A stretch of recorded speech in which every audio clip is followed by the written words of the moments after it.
seems like since everybody's ready, I will call to order the Thursday, April 3rd, it's April 3rd already, 2025 College Township Council regular meeting. It appears we don't have any public hearings, is that correct? Oh, so we can... It's meeting time. It's 7. Good morning, Amy. Good morning, Amy.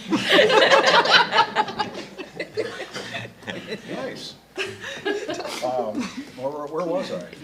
Oh, No public No hearing. public hearing. So we can dive right into the regular meeting. So if everyone who can stand, please stand, do so, and join me in the pledge of allegiance. I pledge allegiance to the flag of the United States of America and to the republic for which it stands, one nation, under God, indivisible, with liberty and justice for all. Yeah, it's been a while since we haven't had a public hearing kick off our council meeting. All right.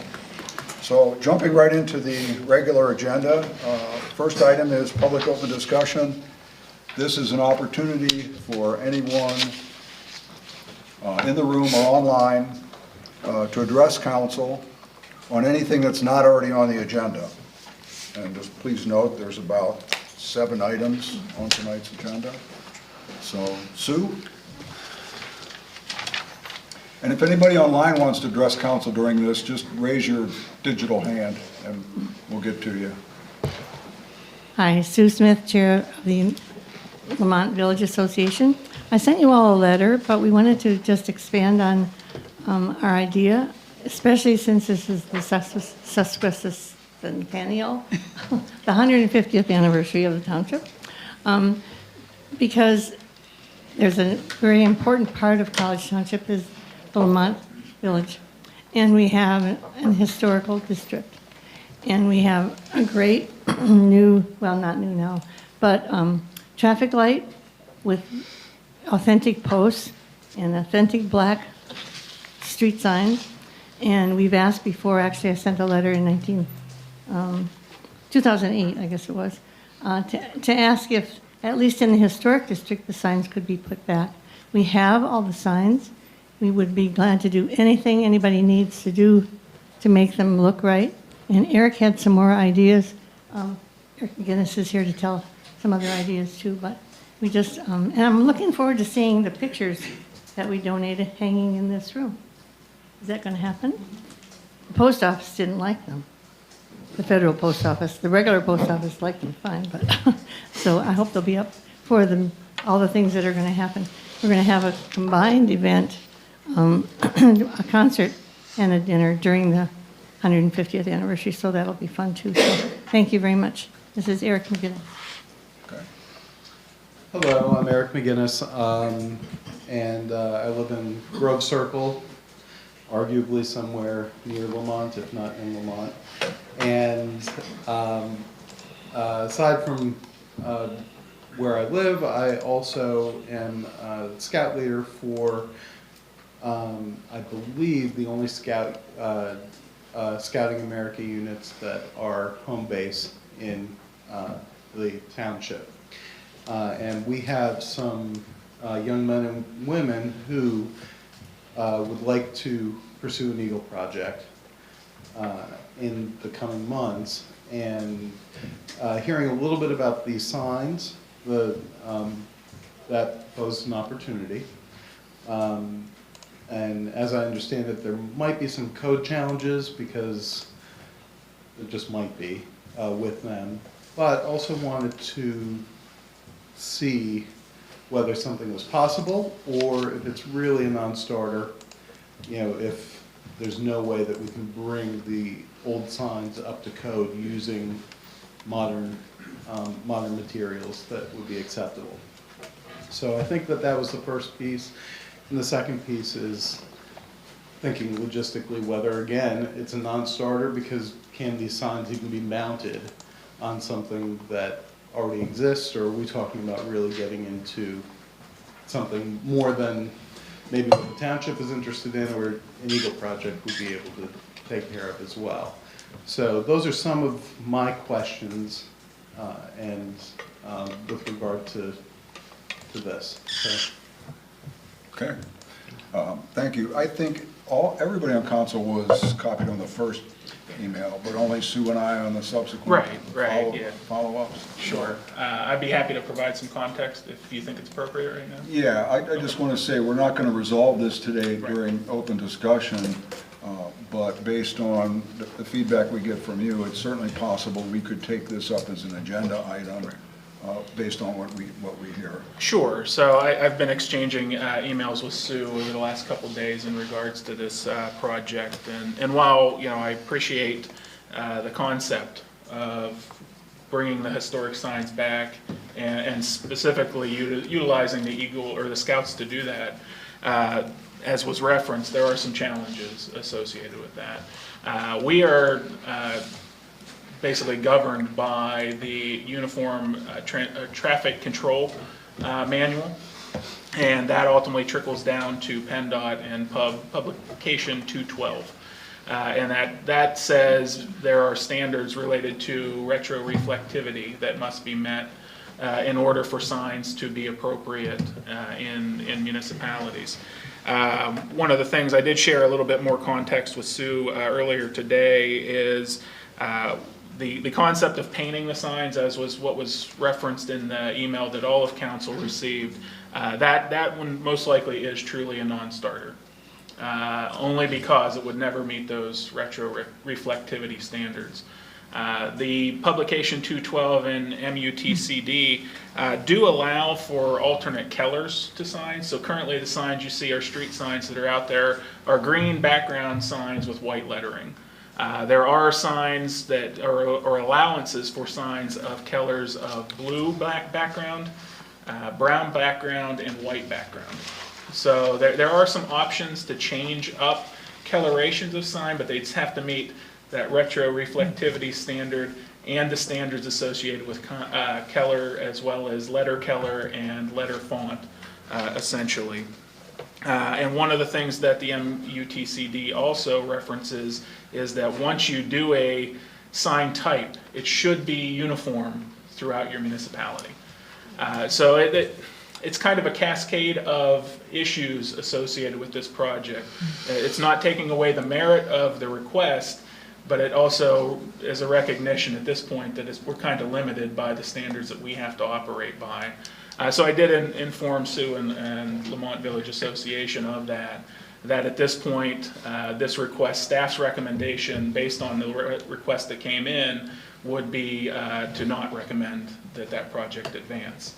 That said, as Lamont Village Association is aware, their request is actually going to show up on your next consent agenda. It just missed this agenda. So there's an opportunity, obviously, if you wanted to go a little bit more of a deep dive, we could in terms of the context of this question that they have raised. Okay, yeah, like you noted, it came in late. Right. And the one comment that caught my attention was should. But it seems to at least leave the door open for maybe at least exploring some options in between what it is that they want to do and what is in the rest of the township. And if that is the pleasure of this group, we could certainly ask for a little bit more research on the should part and what options would meet the state requirement. Obviously the proposed one can't, but is there something in between that would respect the integrity of the work, achieve what they're trying to achieve and yet meet it? Yeah, understood. So thoughts, questions?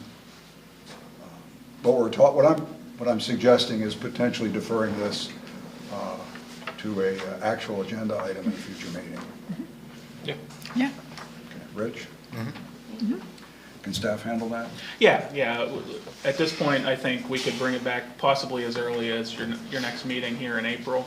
Okay. Staff would need some time to investigate a little bit further. The one thing that I would caution council is this project, depending on scope and scale, is not one that's budgeted in this year. Mm-hmm. So that's also an element that we would have to look at. It just is not enough time between the request Right. coming in and tonight to really give it its just due. Yep.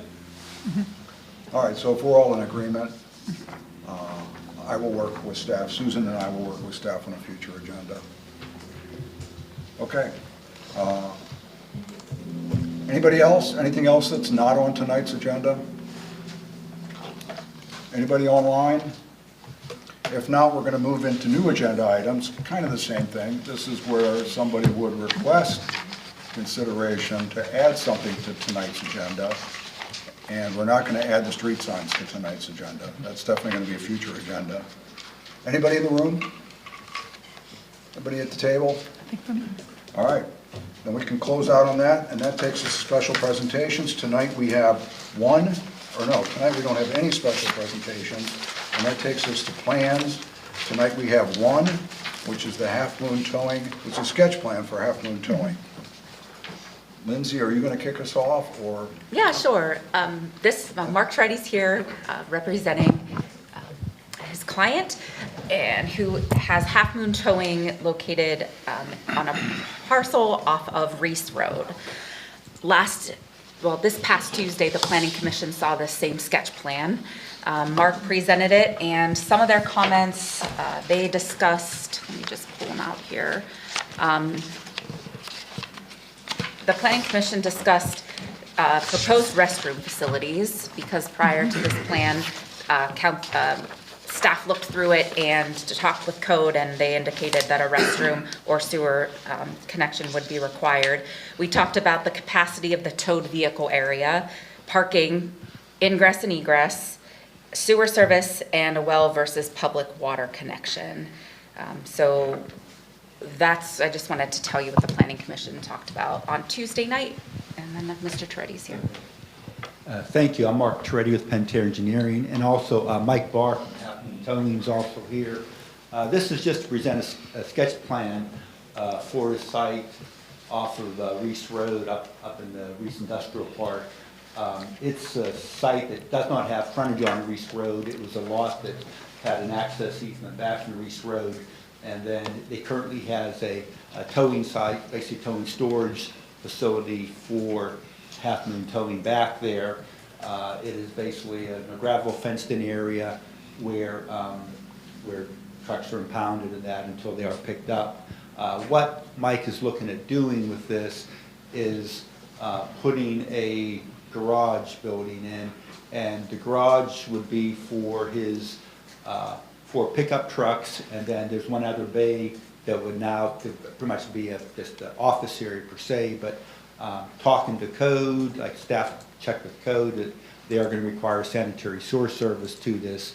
So that would probably be more like an office space now. It was just all going to be cold storage originally, but if that's the case, he'll need to run sanitary sewer up from Reese Road. That's where the public main is, on up here to the site. And he had checked with the Water Authority about rather than running water up there, if he's going to be stored, he's going to provide water for the source. And he's checked with them about possibly drilling a well on site rather than running public water up from Reese Road also. Like I said, it's very simple. The site, there's an existing stormwater basin there. We just want to be careful so that we don't exceed its capacity for any reason. And it's a existing 12-foot wide gravel entrance drive up off of Reese Road. This is kind of what's there right now. There's a fenced-in impoundment area, and then just a gravel area here, and we're looking at putting the garage building off to the right. The site does slope up quite a bit, so we'll be cutting into that slope some to get that to work and put that back into the slope. With this building, just more because of zoning-wise, 6 parking spaces are required for the size of the building. So we are right now just looking at striping 5 of the gravel and then having a paved ADA access right there by the front door.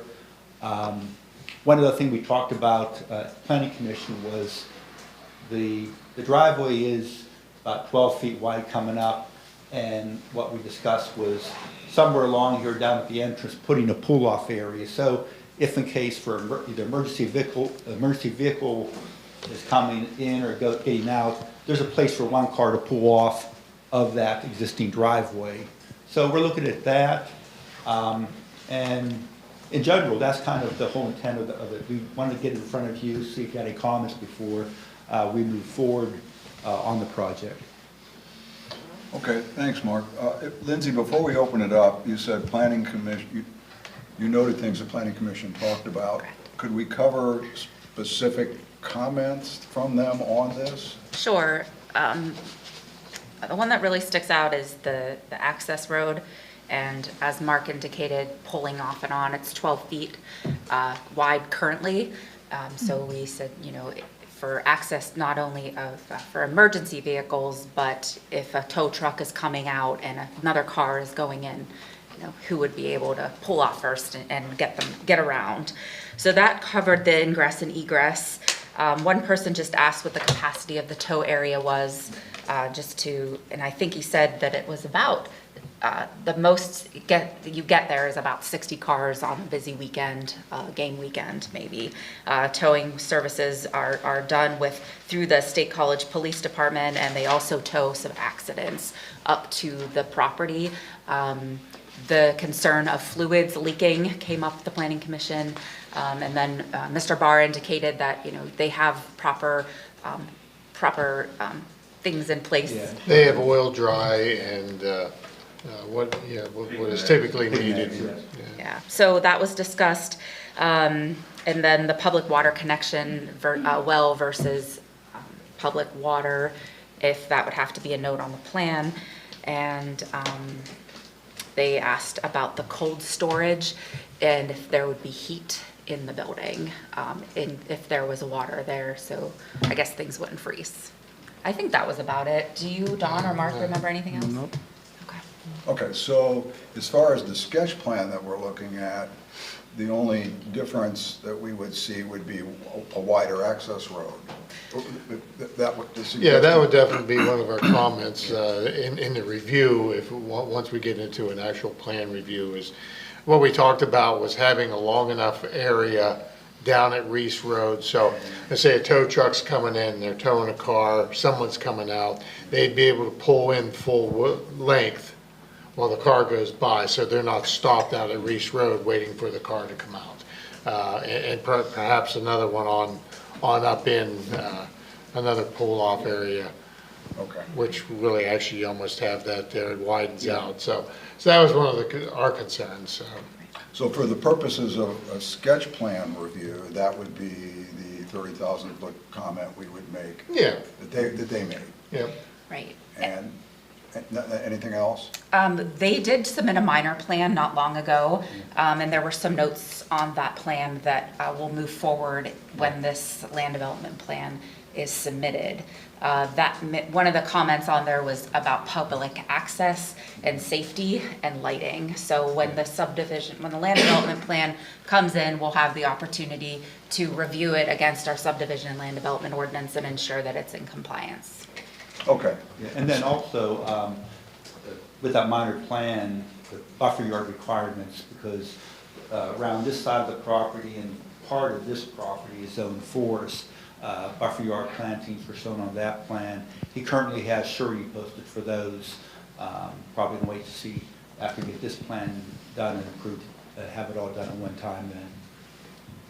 And this is right on the edge of the growth boundary. So it is within the growth boundary in the industrial zoning district, but it's forest zoned adjacent.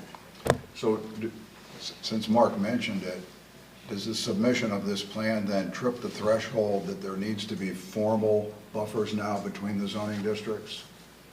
And is the feeling from staff that what's there right now is adequate? I know it will come in, I know it will. Yeah, I don't think we've No, looked at that right at The this minor point. plan that was previously approved had the buffer plantings on it. Yeah. It's just he has surety posted for those right now.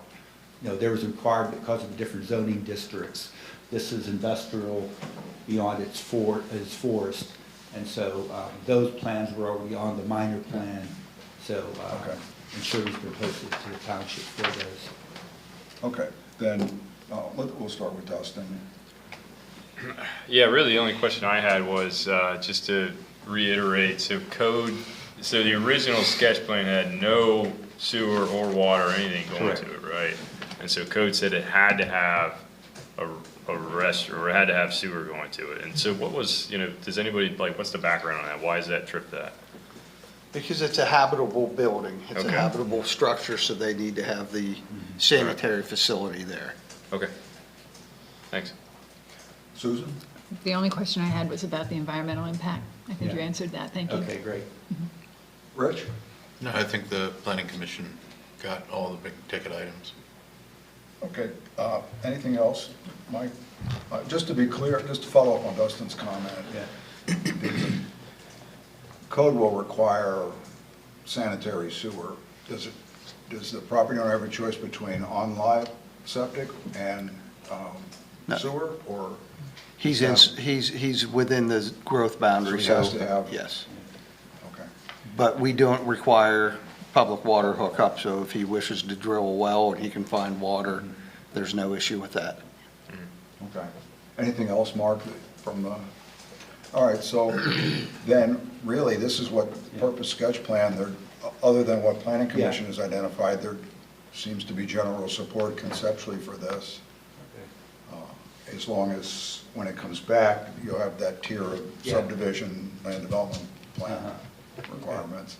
Yeah, I figured just bring it in, get some comments before we proceed, and just make sure nothing comes up and bites us later, so. Doesn't require any sidewalks, does it? Didn't have to fight that fight today. Matt, you want to follow up? Just on the one plan? question, they explained to us the Hang on, process. Matt, I gotta bring you up. Yeah.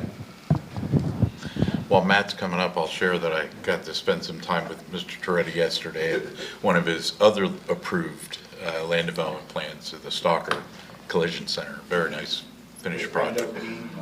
So, turned out real well, so. Yeah, and did we not get invited to the grand opening? Is that what I'm hearing? I was there, Mark was there. All right, just saying.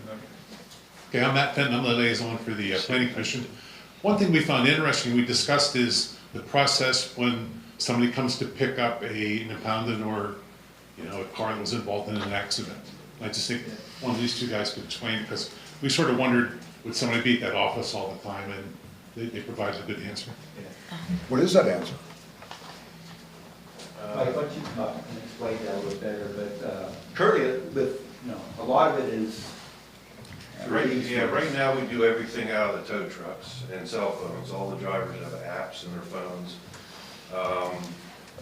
The phones are all forwarded to our office in Stormstown.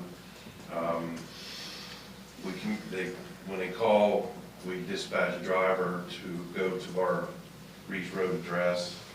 We meet the people there, and at that point, the driver will take payment through the app on their phone.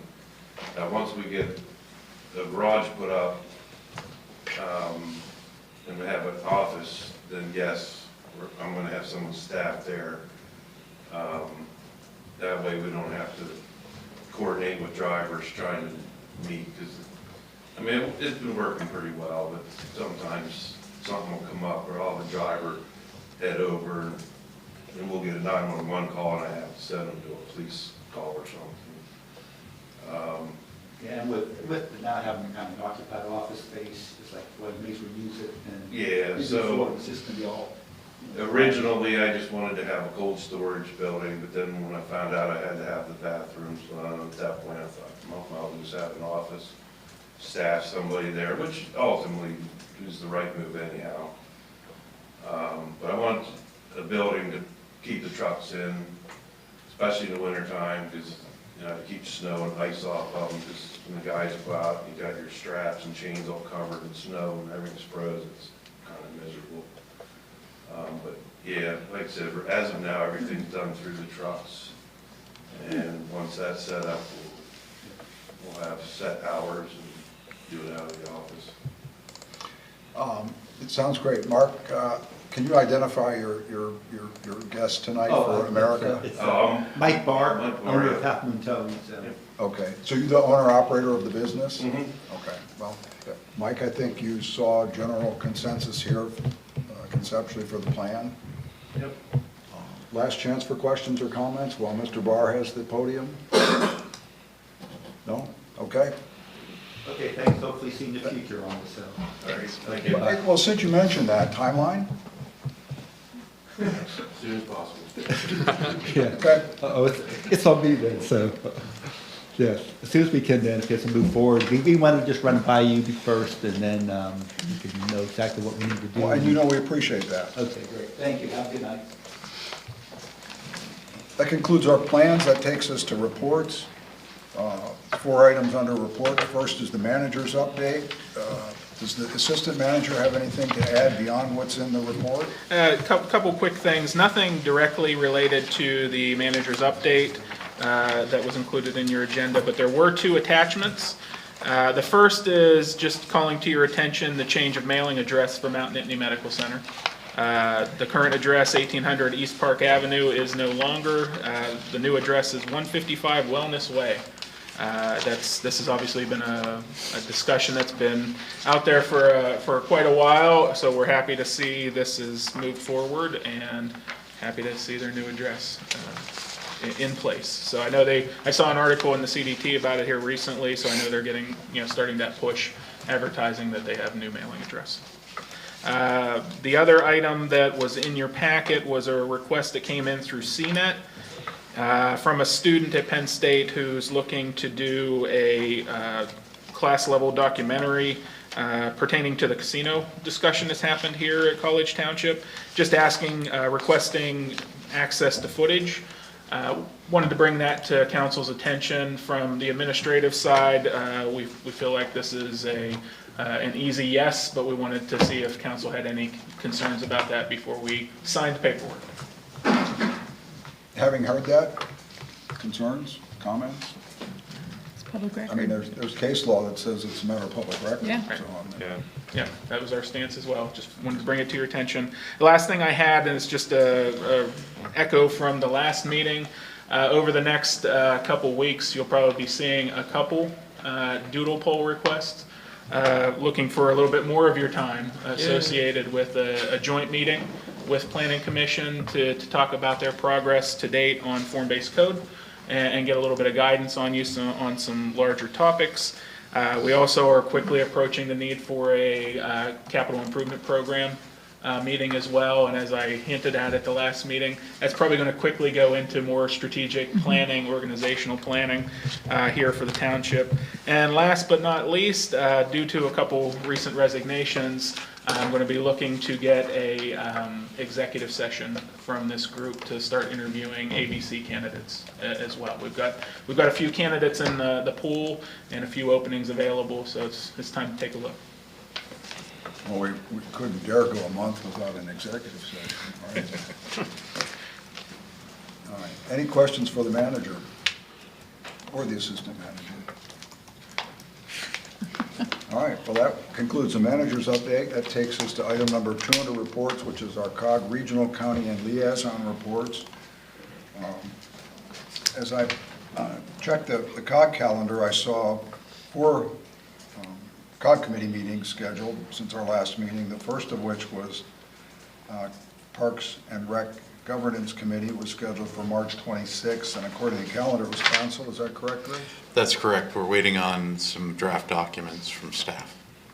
Okay. But on April 1st, the Facilities Committee did meet, correct? No fooling. What's that? No fooling. Yeah. Yes, we did, and we got to see first look at the 2026-2030 Capital Investments Plan Phase 1 documentation that will help us in this year's budget cycle. We also got to see a tracer demonstration of assets and facility management software that's in there. Of note, one of the things is fleet management, and staff was reminded that elected officials have been seeking fleet management for quite a while. And we also received updates on the 2025 capital projects updates. 2 real projects going at this point. One being at the Patton Township Fire Station, and the other one is is escaping my mind. It's a smaller project, but it ties into, water softening at the COG building, because it's having an impact on the HVAC systems. That's all I have, Mr. Chair. Questions for Rich on facilities? Yes, the request for a fleet plan has been around almost as long as the mountain and the addressing issue. Fund balance policy, there's that or the other thing, yeah. All right, the third was the Human Resources Committee, which was scheduled to meet then on the 2nd, but according to the website, it too was canceled. Then that would take us to our COG Land Use Community Infrastructure Committee meeting for the 3rd, which according to the calendar was a joint meeting with Center Regional Planning Commission? Yep, that's the big news from a joint meeting with Center Regional Planning Commission. Lindsay was there in person, I attended online. It was a lot more discussion on comprehensive plan, and not to belabor how much discussion there was, because there was quite a bit. But just highlighted points, we reviewed the future land use map process, talking about that. One thing, it's the guiding document for future zoning. There's going to be a request coming to general forum on where we want to, basically the question is going to be somewhere along the lines of where do you want to be involved as electeds in the formation of the future land use map, so that we should see that in next general forum. There was much discussion on how municipal maps overlay with that and the whole planning process of that. So the Lucy Committee is very much involved. I'm impressed with how involved and how much discussion there is around these items, and everyone's very much in. The other thing we discussed was review big ideas, or it's the organizing elements of the comprehensive plan, and that's just in an effort to better organize the themes. But that was, I don't think, did I miss anything big? No, that covered it, really. It was long. That was a long discussion, but Yeah. Impactful, I think. Yeah, it was pretty comprehensive. No pun intended. Questions for Dustin? All right. Well then, by my notes, that would conclude the COG regional reports. Take us to liaison reports. Do we have any liaison reports? Then we will move to a staff PC, other committee reports. Any updates on the on our anniversary? I have to look at others around the table. Okay. Yeah, I don't think we've had a meeting, right? For a while. I had a side committee meeting about the barn dance that's planned for May 17th at Millbrook Marsh. So we talked, it's going to have a contra dancing, which is sort of like line dancing, but the caller is telling you what to do. So we talked about that. We might have an hour before for a kids' hour. And that was the committee I met, and I believe maybe the timeline committee also met. So moving forward. Any other staff reports? If not, that'll take us to Matt and the report that we all anticipate. It's all downhill from here. Yeah, it should be later in the meeting. Once again, I'm Matt Fenn, the liaison for the PC. I grew up in Phillipsburg, and I played junior high basketball. We have the Final Fours and all that coming up. I really didn't hit my growth spurt till I got to college, so I wasn't real tall. I was sort of slow. I couldn't jump.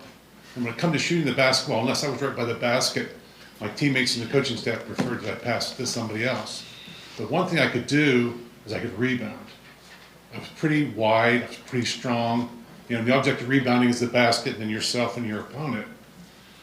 Unfortunately, Tuesday night, I sat in the same chair Dustin's sitting in, and I felt like I was going back to junior high basketball. We had a couple pretty strong opinions. We got to the end of the form-based code, and we get to this chart where it involves setbacks, lot widths, lot coverage, all that stuff, and we had two really strong opinions. The first opinion was that, and we're nearing a joint meeting, the first opinion was, let's just not really worry about any of these numbers. Let's wait till we get to the joint meeting. The rebound off of that was that that meeting would probably take 5 or 6 hours. The other thought was, you know, let's really let's really get the numbers and present the way we want it. The rebound off of that was, we would end up having multi-meetings like we did with the attainable housing. So I'm sort of reaching out, and Lindsay was going to look back in the 3-man letter, just sort of reaching out and maybe further defining what you expect from us due to the large difference of opinion. I have my own opinion. I'm just really reporting what happened. Staff can feel free to interject or add anything like that, but that's all I'm doing, is reaching out and asking for that. So I thought all of that was leading up to a humorous anecdote. No, making fun of myself was enough to... It's pretty funny. All right, so it sounds like Planning Commission is looking for a little bit of direction here, leading up to the, is that, am I interpreting that correctly? I think so. We sort of determined at the end of the meeting that, at the next meeting, staff and the chairman of the Planning Commission has been coming in and working with us a little bit just to kind of stay on the same page as we've moved forward with these. So we were going to get together and get a game plan prepared for next PC, so then we can have something that is going to allow us to have a productive joint meeting and not, getting into the nitty gritty and all the numbers and things like that. So more just general questions. We've come pretty far so far. We did a lot of work last year. This year we changed gears and we started a new way to kind of present the material with a lot more visuals. And this wasn't different the last time. We had a lot of visuals at the last meeting too. So we're hoping to present those to council and then, get you thinking kind of like the Planning Commission is thinking, and then making sure that we're not going astray. And the remand did add checkpoints in every once in a while after we finish some of the elements, and we're ready. There's a checkpoint, that we're ready to have a joint meeting. And so that's the plan. We're gonna go over the plan next week with the Planning Commission and get to the joint meeting from there, hoping that it's gonna be smooth sailing. Sounds like staff has a plan. Thoughts from other council members? Are we gonna get to use a terrain model during the joint meeting, like I've been hearing about? The what? Yeah, you've been walking you set up mock streets and things like that. Yeah, Do that. probably. We got a really cool program called SketchUp, and it allows us to go in and make 3D models. So, you say, here's the street, here's the planting strip, here's the sidewalk, here's your building. If you want it up close to the road and it's gonna be 30 feet, you just pull the building up and then it'll show you how it looks. And I think that's gonna be really helpful. And we'll probably have tape on the floor too. All right. The next step's VR. That's right. I don't think so. We'll have that in the next budget. I'm with the next consultant at VR. Only thing I would add to that, I haven't had the opportunity to watch the meeting back, but I would tend to agree with staff. We're getting pretty close to needing that discussion with council because of some of the points that Matt's raised. The process for the streetscapes was I think very important and very good. Planning Commission tackled that with vigor and did a good job with it. Once you hit the buildings, it becomes a little bit of a different approach, and we haven't quite dialed that process in yet. The visuals are going to be really important. That SketchUp tool, I think, allows us to be more dynamic in the meetings and showing what the impacts may be. One of the suggestions that I had in talking with Lindsay and Ed, the PC chair, about it was, in this next discussion that PC has, the way I would ask that they maybe try to frame their questions is around if there's some consensus among PC around a potential recommendation or they're zeroing in on a recommendation, bring that to you as a question. We're here, this is what we're thinking. How does council react to that? I think that's, instead of just asking the big question and leaving it open-ended, I think that would give you something to react to as opposed to trying to craft it on the fly, which hopefully cuts a couple hours off of the meeting that was referenced. But we're at a very important point, and they're working basically from the street through the lot structure, haven't necessarily gone the other axis on the block structure, which is entirely appropriate. Build one axis and then they can go off the other axis to build the block. But they're at a point where some guidance would be helpful. That way they don't go down rabbit holes that they don't have to go down, and have a little bit of guide rails from councils, ensuring that it's consistent with the vision and the intent that you're looking for. So I think we're at a good place for that discussion to happen. Thoughts? Concurrence? Head nods? Yeah. Sounds good. All right, Matt, thank you for Okay, thank you. staunch rebounding efforts. Keep up the good work. Are there any other committee reports? Did I cover them all? Missing any? If not, we will move to excuse me, the fourth and last item under reports, which is our diversity, equity, inclusion, and belonging report. There's two parts to this. First is report from staff, and then the second is an opportunity from anybody in the room to address council on the subject. Yep. Right. So first thing, I try to tackle these in the month-long observations in April. Arab American Heritage Month, Scottish American Heritage Month, Celebrate Diversity Month, Autism Awareness Month, Child Abuse Prevention Month, Genocide Awareness Month, and Paralyzed Veterans Awareness Month. And some of the upcoming holidays, certainly not all-inclusive at this point. Passover is coming up beginning on April 12th through the 20th. We have the Easter holiday coming up on the 20th, and Earth Day is the 22nd. Questions for staff? Okay, and this is now the opportunity for anyone in the room or online to address council on any related diversity, equity, inclusion, and belonging issues. Not seeing anything online. I'm looking in the room. Not seeing anyone, so we will conclude reports and move to consent agenda. Tonight's consent agenda includes three areas. The first is minutes. Under CA1 minutes, there are two sets of minutes. The first is the March 2025 College Township Public Hearing Meeting minutes, and then the March 20th, 2025 College Township Council Regular Meeting minutes. CA2, the correspondence section, includes 4 items. The first is CA2A, an email with attachments from Mr. Dan Materna dated March 13th, 2025 regarding PA Gaming Control Board. CA2B is a letter from Gannett Fleming dated March 18th, 2025 regarding time extension for Penn State Animal Diagnostics Lab swing space land development plan to July 15th, 2025. The third is CA2C, a letter from Center County dated March 18th, 2025 regarding mosquito disease control program. And the last correspondence item, CA2D, is a letter from Stahl Schaefer Engineering dated March 24th, 2025 regarding a time extension for the Community Conservation Center Land Development Plan extension to July 15th, 2025. There are no items under CA3, which would be action items. Am I reading that correctly?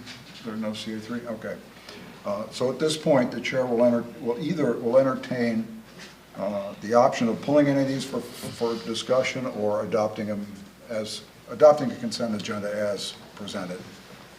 Anybody want to pull any of these? Move to adopt consent agenda. I have a motion. Do I have a second? Second. All right. Any discussion? It's an action item. Anyone want to offer comment before we take a vote? Okay. All in favor of the motion as presented, please signify by saying aye. Aye. Anyone opposed? Motion carries. That concludes the consent agenda. That takes us to old business. Tonight we have 3 items under old business. The first one is OB1, our RFQ, request for qualifications on the casino impact study. This is a potential action item, but before we consider a motion, there is a memo, excuse me, in our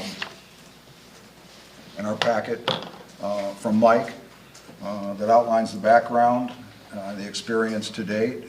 Mike, did you have something you wanted to I'll touch on it briefly and kind of lead into the requested action. Obviously, this is a continuation of the process moving towards the development of an independent local impact report related to the Category 4 casino at the Nittany Mall. As you're aware, we issued the request for qualifications and have been walking through that process up to the point of engaging our evaluation committee to evaluate all the responses that we did have for the RFQ.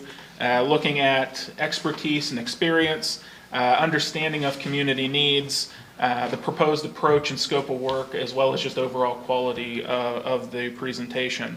As part of that process, we also undertook an interview with finalists to determine who should best be positioned to complete that report for College Township.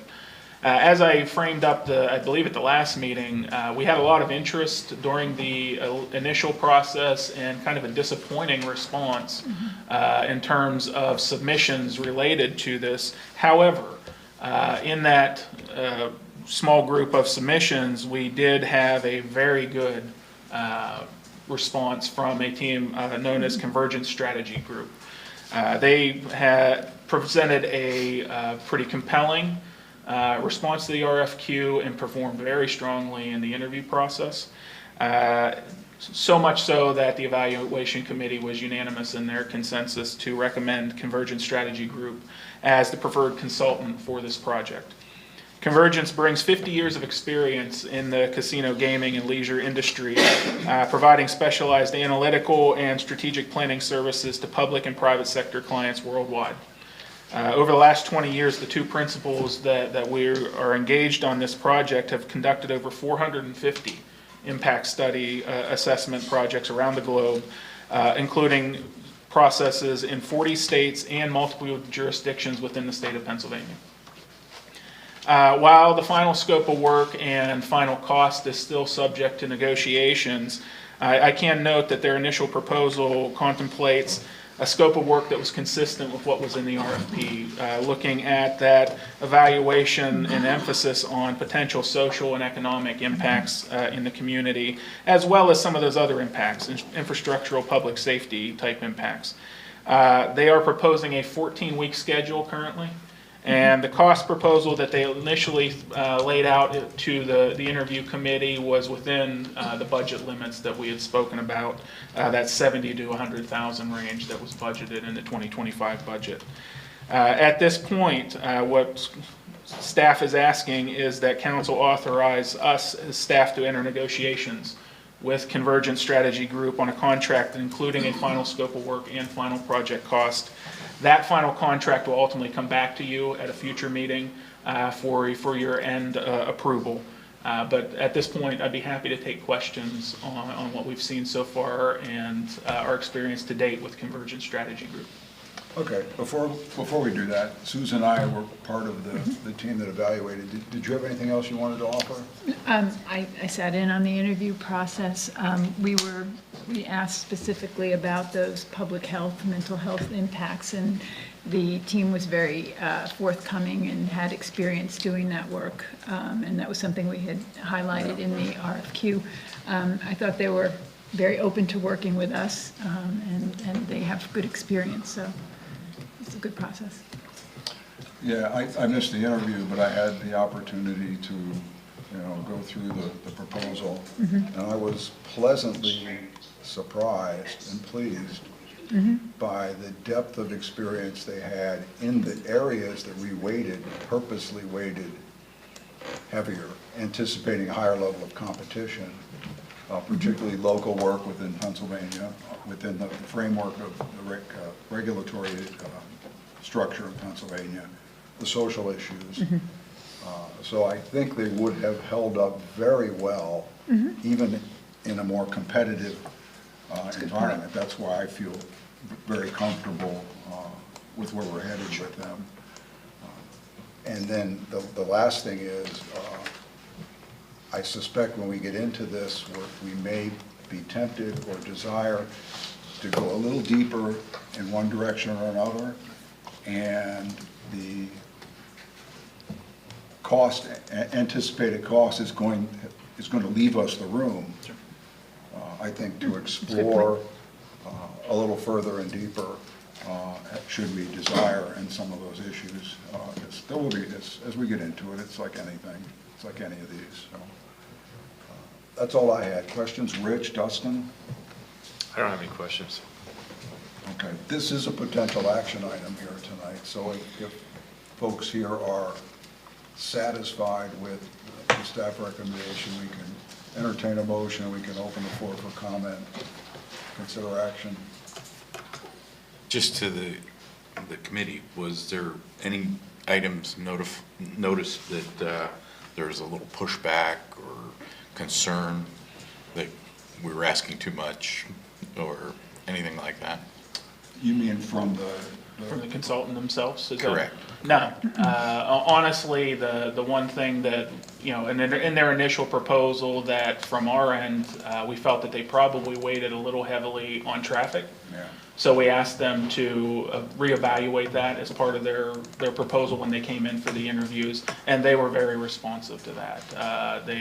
They quickly kind of changed around their scope and emphasized that, you know, in this process, you know, the traffic engineering piece needs information from them, not vice versa. Vice versa.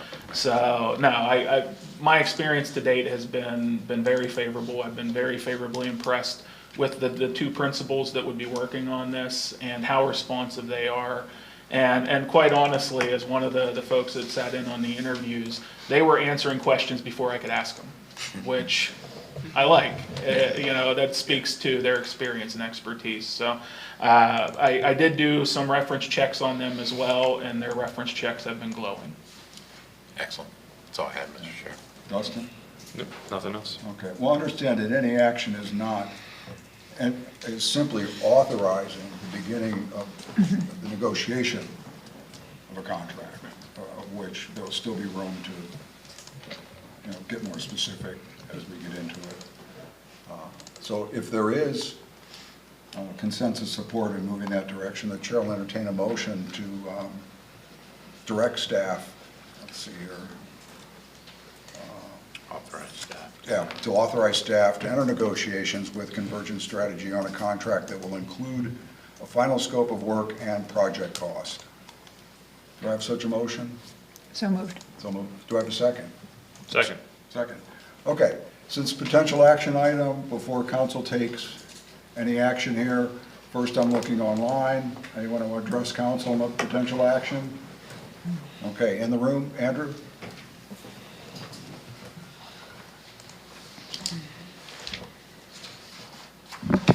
Good evening. Can you hear me up there?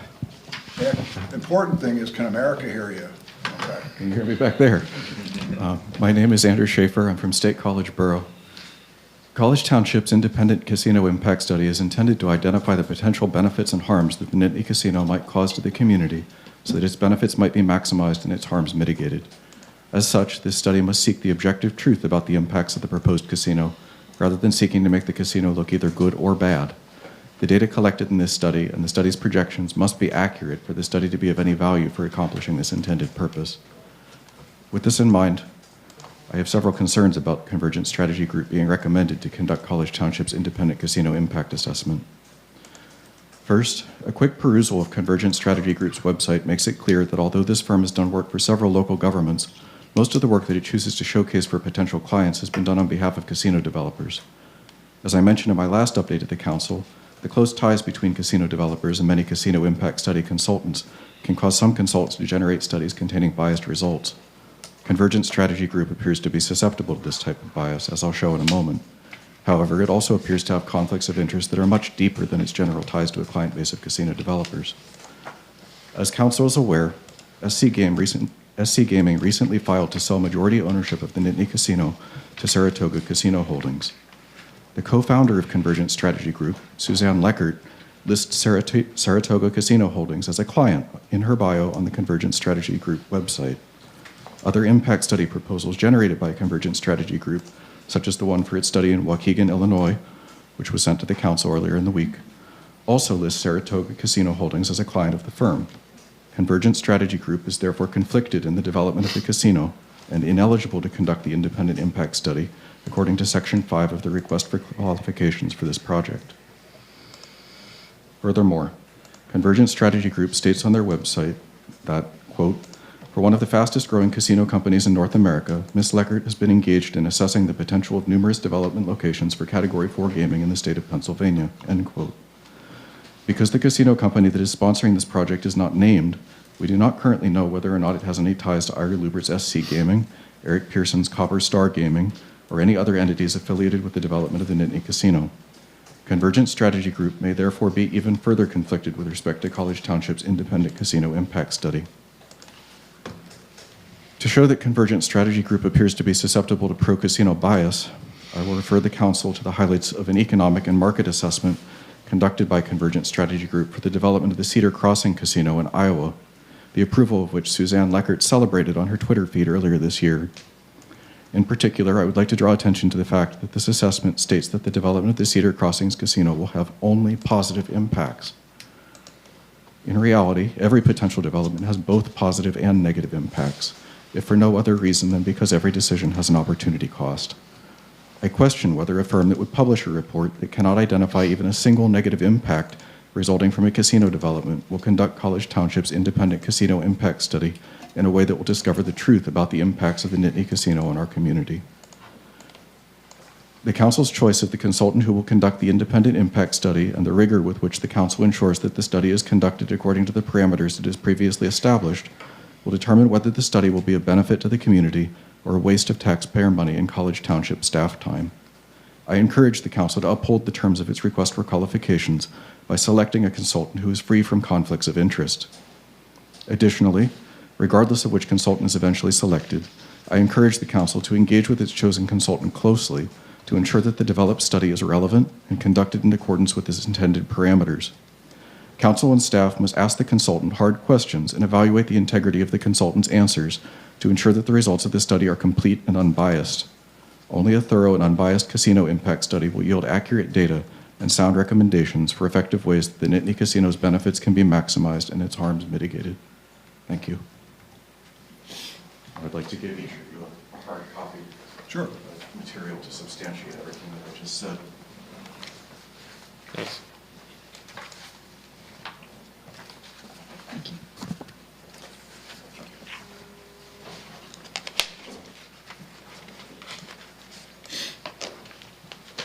Again, thank you. Anything else? No, that's all. Anybody else? Also looking online? Okay, we have a motion on the floor. Having heard what we just heard, it's certainly not, it certainly would be appropriate to include in the action a request to staff to use some of the information here to do some further vetting as part of the negotiations with Convergence. And certainly should staff not be satisfied with the responses, they could come back to us. I mean, that is all within, I think, the latitude that we are offering staff in this motion. Should the consensus be with to continue moving forward? Thoughts? I'm seeing heads nodding. I can support that. Absolutely. I mean, some specific things have been brought forward. I'm sure staff will address those. Some of those, are a little, Saratoga hasn't been approved yet, is that correct? They're still working through the gaming control. Right, so, So since it sounds like we are leaning towards that, maybe digital copies of this may be helpful to staff as they work through the vetting of your comments as part of the negotiation. I can send those after this meeting is over. To whom would you like me to send it? Send it to me. I think that would be helpful. Of course. Okay. Further discussion, comments? If not, the chair will call the question. All in favor of the motion as presented, signify by saying aye. Aye. Aye. Anyone opposed? Motion carries. Andrew, thank you for your thoughts and your research and obviously your concerns. But that will conclude this agenda item, and that will take us to our second old business item, OB2, Crew 814, Planned Residential Development Tentative Plan. Again, a potential action item, hopefully an action item. But before we consider action, Lindsay, do you have a little bit of a verbal kickoff to your memo? I do, thank you. So here we are again, looking at the Crew 814 Planned Residential Development Plan. On March 20th, at your last meeting, Council approved the conditional use to allow multifamily uses in the planned research business park district. This, if you recall, a few meetings prior to that, we separated the two processes. We had the conditional use, and then we had the tentative plan, and they were sort of running parallel, but we separated them because of the MPC requirements in approval time. So now here we are looking at the tentative PRD plan. The MPC sets forth some guidelines that the plan, the PRD plan, should be in the public interest. And I think this is the last step in our process. So what we did as a result of the conditional use hearing and hearings and the 18 findings or findings of fact or conclusions or conditions that move along with the conditional use, and all of the comments and input that we received from the Planning Commission and Council since October, we put together a listing of how we feel the plan is in the public interest. We used, as I said, the input that we received from Planning Commission, from Council, from the public, and also the narrative and the PRD plan itself. So with that, some of the public interest justifications include, and if you don't mind, I'll just highlight these briefly. No, go ahead. All right, so the PRD plan promotes community well-being. So how is that? The inclusion of large and small gathering areas. That's one thing that the MPC wants to see. These areas foster social interaction and strengthen communities. A lot lately I've been seeing, how health and Susan talks about this all the time, and planning are really connected.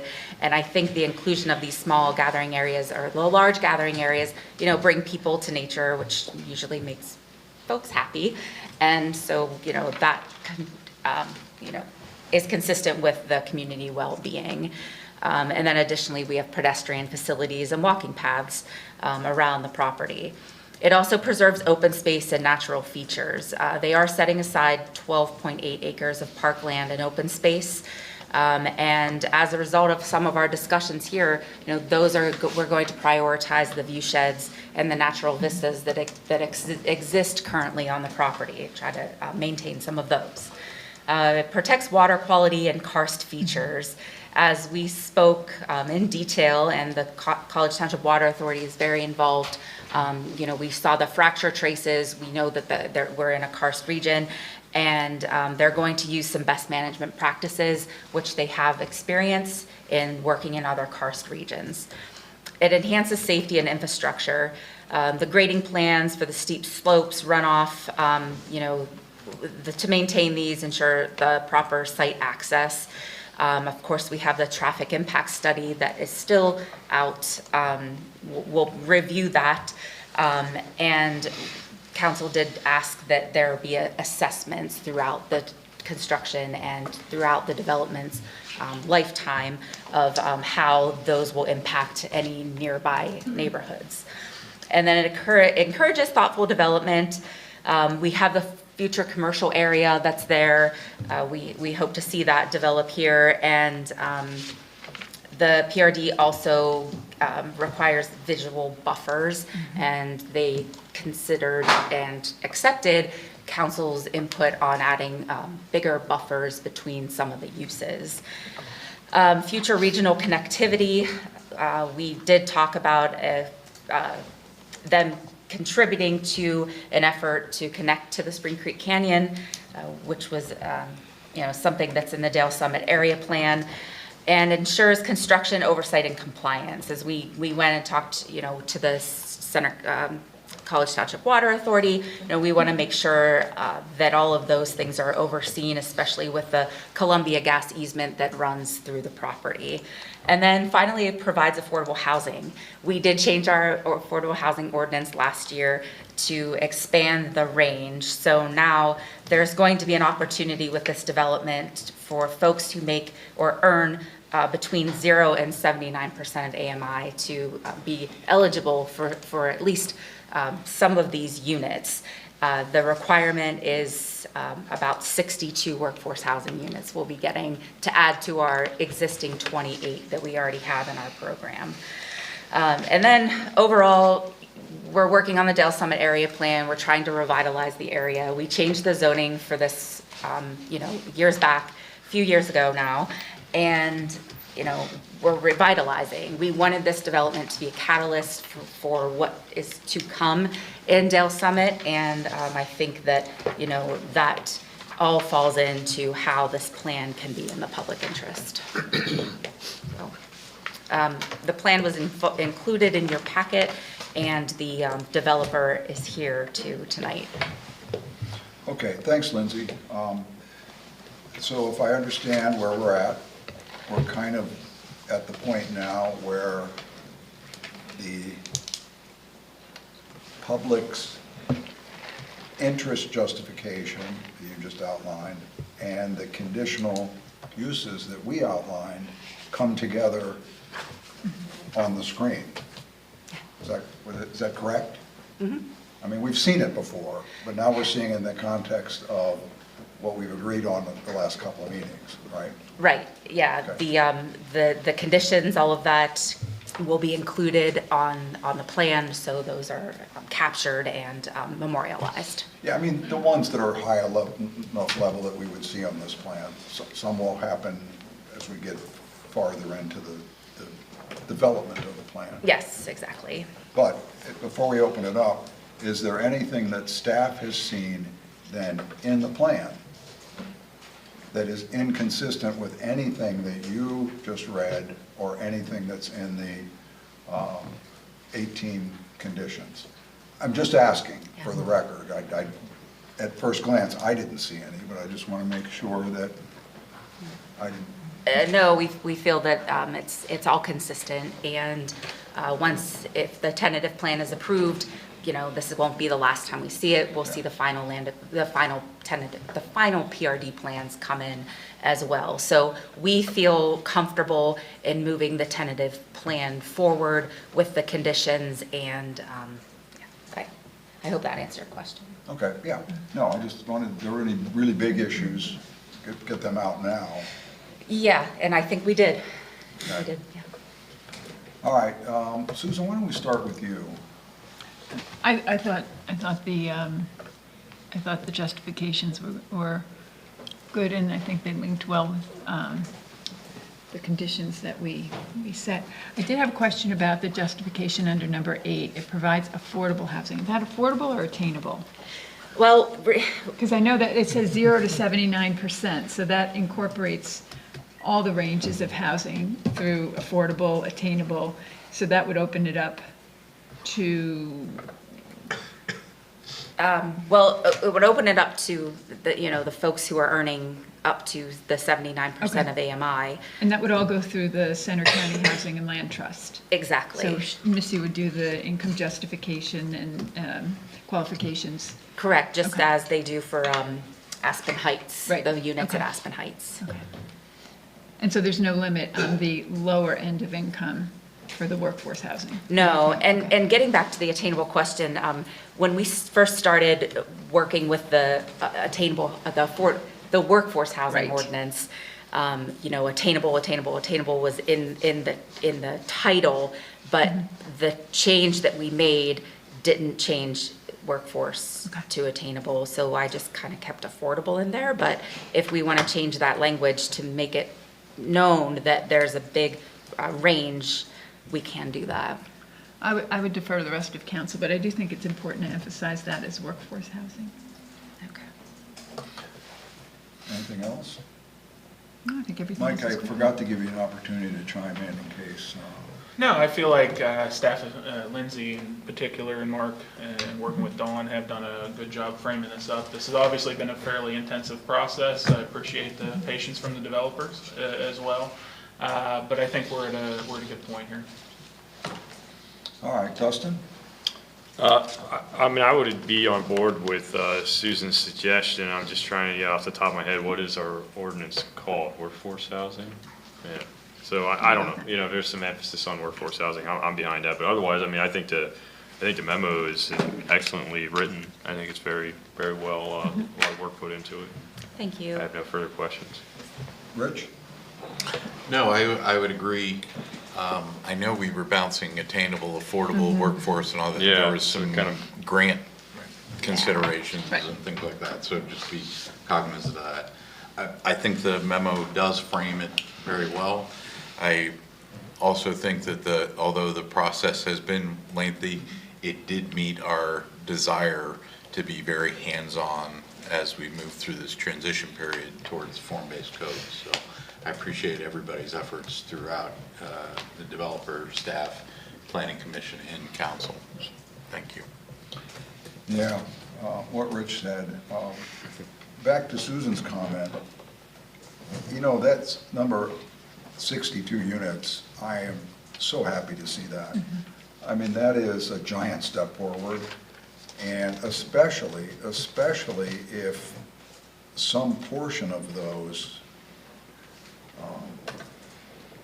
trying to find it here, of the breakdown, is owner occupied. Yeah, there will be. That's been our struggle. We don't have any of those in our inventory yet. So what's the breakdown of the 60? What's the anticipated breakdown, or is that just yet to be determined as we move through the process? There is a pretty detailed breakdown in the narrative and how they're going to develop those over the phases, the different phases. And I believe the first phase has 12 maybe, or 7. I can't recall of the actual units, the workforce units that we'll be considering. Will be owner occupied.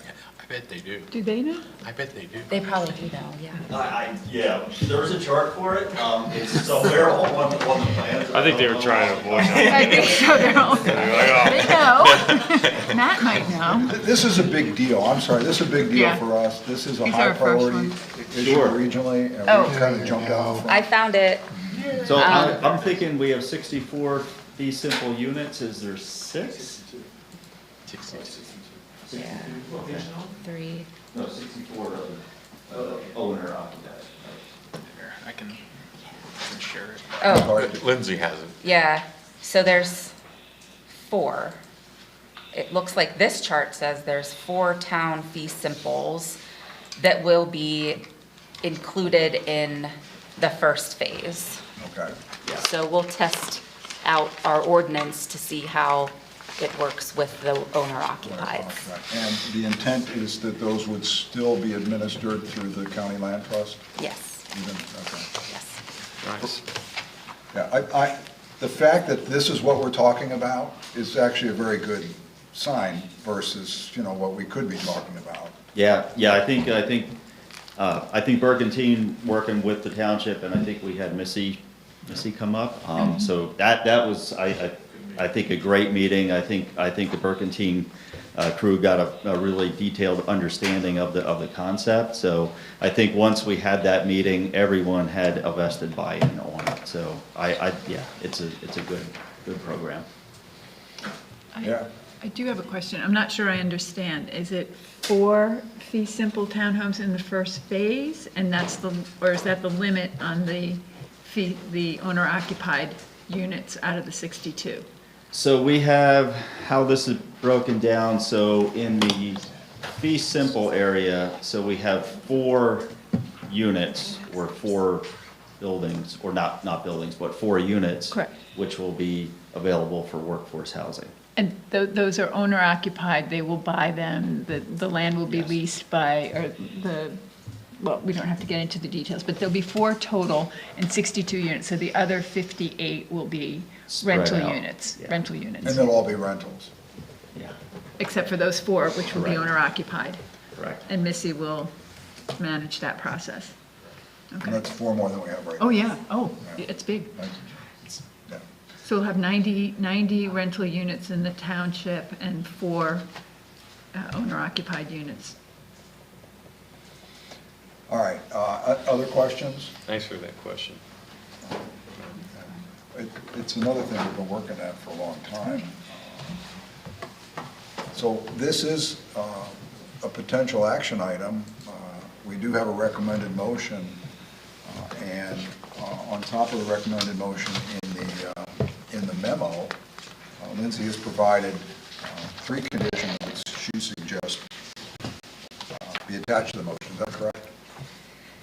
Yeah, and just to make everyone aware, the motion that is in the memo tonight was fairly simple, just moving to approve.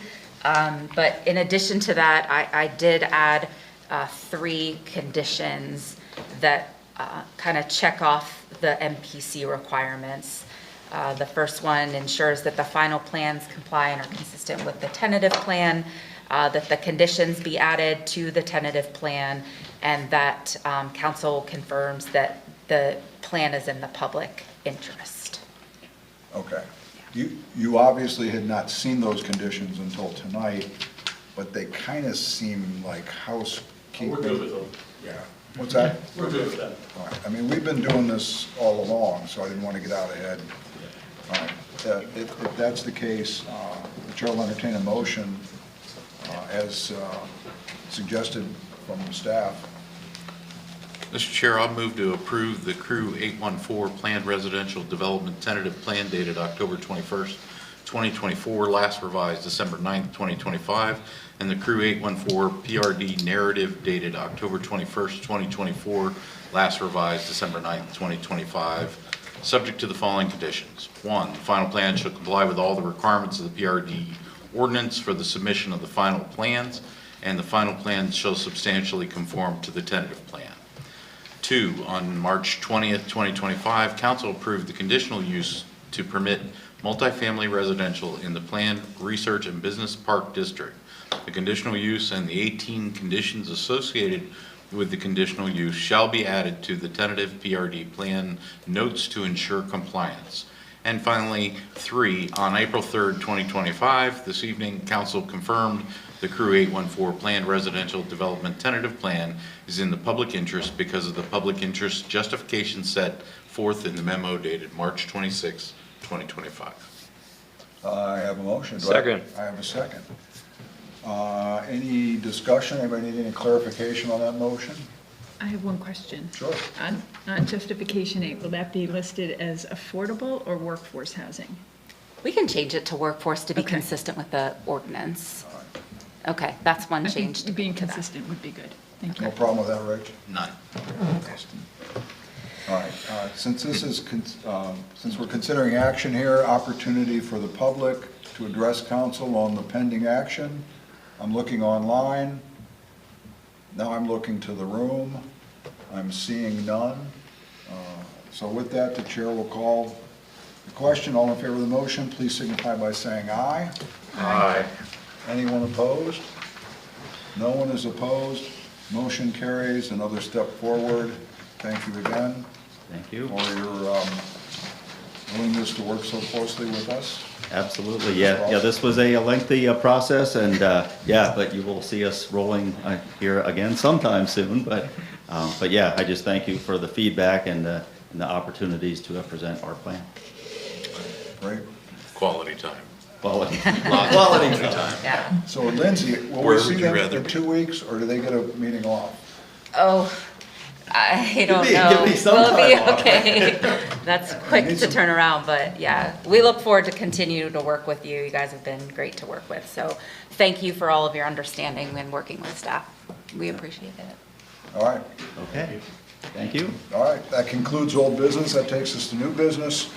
Oh, I'm sorry, it doesn't include, darn. We still have one more item under old business. It's OB3, remand letter, PAM Health and PSU ARL. Again, a potential action item, but we have 3 memos in our packet.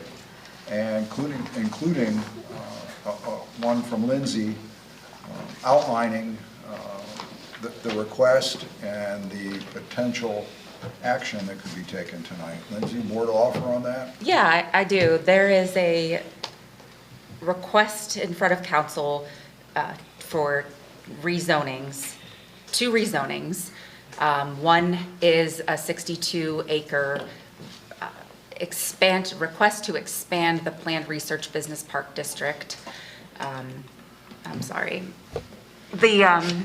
I'm just still kind of excited about that PRD, and we should have, put something in between these in the agenda. But Could take a brief recess. Oh, no, that's okay. So in front of you, you have requests from the Penn State to expand the University Plan District 14. And this is for the expansion of the ARL to Innovation Park. And then the second request is for 5 acres to rezone the same area to allow a PAM health facility with 42 beds. These were presented to council a few meetings ago. Staff has taken some time to prepare a remand letter, so you can remand it to the Planning Commission. And that is what is in front of you tonight, a suggested remand from staff to see how you feel about it and to see if there's anything that you want to add or take away when the Planning Commission finally gets the opportunity to review the rezoning requests. In fairness to Lindsay, we have tackled some complex issues over the last couple of months with the PRD, conditional use, and of course this multi-layered, multifaceted rezoning request. So I'm cutting you some slack, for sure, because it's all coming to a head kind of in this meeting. Right, yeah. A lot of it is coming together in this meeting, so. Lindsay, I didn't see a remand letter in the packet. So it was included in the memo. It was like the second part of the memo. Okay, so that's under key considerations. That's the base, that's the gist of the remand letter. Yeah, the proposed remand language starts in the second paragraph of the memo, where it's the Township Council is writing to formally remand the Planning Commission to potential change to the zoning designation in and around Innovation Park.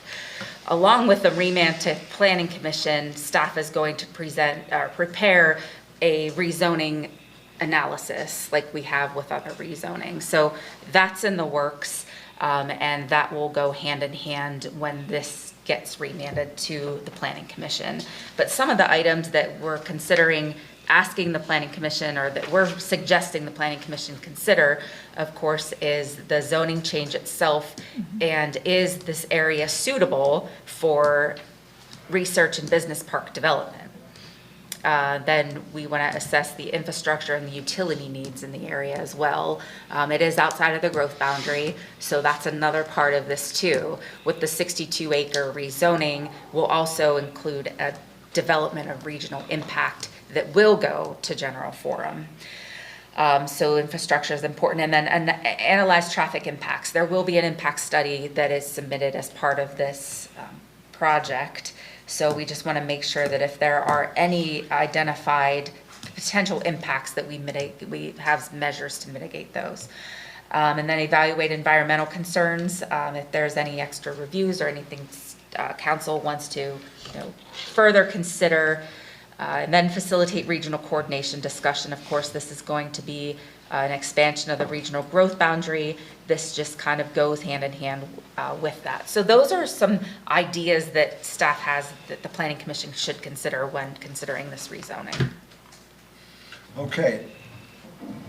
Anything else, Mike? Just one thing, and this is a point of clarification. So obviously, as we've discussed this during last few meetings, there were actually 3 requests at one point. So Lindsay, if you could expand on how the one kind of disappeared in the process. It did disappear in the process, and when I double checked my memo after it was too late, I did note that there were 3 requests from Penn State University. And we say that because there are 3 requests to expand the regional growth boundary from Penn State. The one is the big DRI that goes in front of General Forum. The second one is the PAM Health that is a DRI light that expands the growth boundary by 5 acres. And then the third one is something that Penn State is requesting early, and that is a part of the 62 acres, but it's a smaller 1 acre parcel just outside of the regional growth boundary that they want to consider to build that first ARL building, because I believe they have some grants. In talking with Penn State recently, they were going to maybe confirm with us that that is still an appropriate request. And I haven't heard back from them yet. So that's why I didn't really make that, super relevant in this, because it is a part of the 62 acres. So this is based on what we know right now and what the request is right now? Yeah, based upon the letters that they sent to council. That individual ARL request, 1 to 2 acres that they were looking at, that becomes really relevant procedurally. So the 62 acres, that 1 to 2 acres is part and parcel in that 62 acres. So the rezoning request covers both. Where they kind of diverge is that if Penn State ultimately decides to take that 1 to 2 acre ARL development, that could fall under DRI Light or DRI implementation agreement, much like the PAM Health project would. The remaining 61 or plus acres has to go through that full-blown DRI review with General Forum. But in terms of the rezoning, they're hand in glove. It's part of that 62 acre request. They can't do that without the rezoning. Right. So if they don't get the rezoning, then there's no need to ask for the DRI light. Okay. Yeah. Well said, Mike. I got you. Questions for Lindsay? Anybody? Rich, Susan? I do. So I'm still struggling with this because we had the original request for PAM Health and the smaller project, the lab, and both of those were requests that we could accommodate the change in the regional growth boundary without going to general forum. And then the additional 61 acres was requested sort of, it felt like an afterthought. It came in after the first request. So we saw the 2 requests in one meeting, and then we got the second request. We got another request for the rezoning of the 61 acres, but that did not come in originally. The rezoning request didn't come in originally, but months back, Penn State did approach council to see if you can, sort of gave them the go-ahead on going through with the large DRI process. Right. So that started their process with the DRI, and then the second part of that is the rezoning. Okay. I know they came to us and talked about their 50-year plan to move all of the ARL campus to Innovation Park, and that was that discussion, but without the, so that piece, that small building, that the lab, there's that DRI light process to move the regional growth boundary, but then that would be incorporated in the request for the change in the regional growth boundary for the much larger piece that we would potentially rezone. So would we lose the ability to keep those DRI light credits?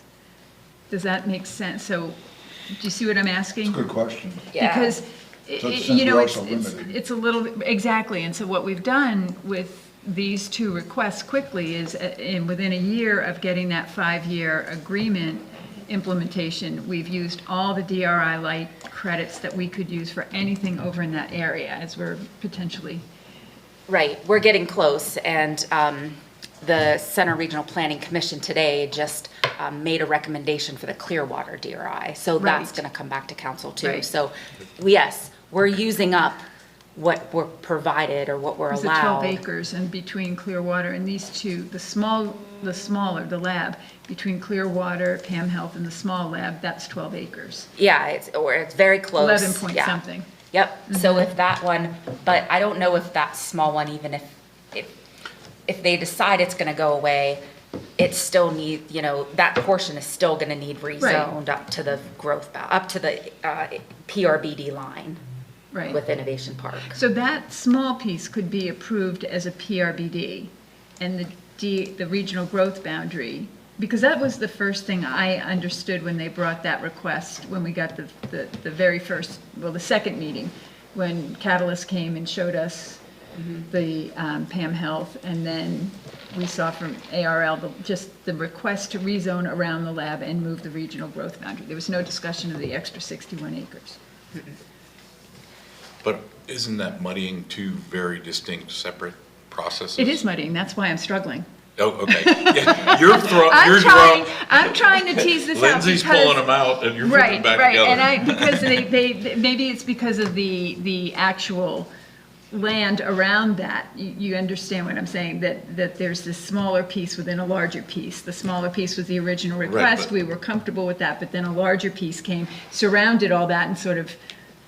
Right, but that's all part of a rezoning request, not the Right. sewer request. No, I understand Yeah. the two differences. So originally, we didn't get asked for the entirety of the 61 acres to be rezoned. It was just that small portion out from Innovation Park.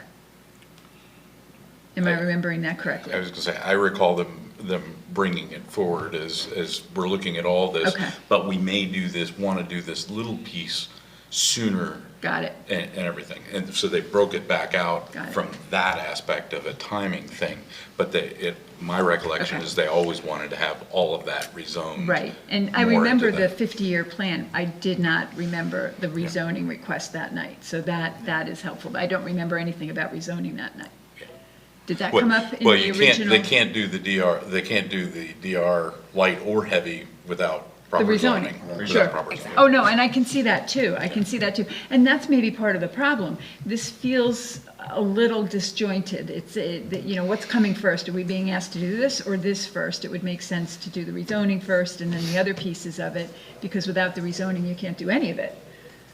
Right, but I think because of the length of the process, Mm-hmm. they're potentially moving them. And council gave them a thumbs up. A thumbs up. Sure. So I think that's why But they you're chose right. to move simultaneous. There's a risk of them investing in the DRI and us not approving the rezoning, because we did. Mm-hmm. We made that clear to them, That's a too. risk that they've built into their disjointed process.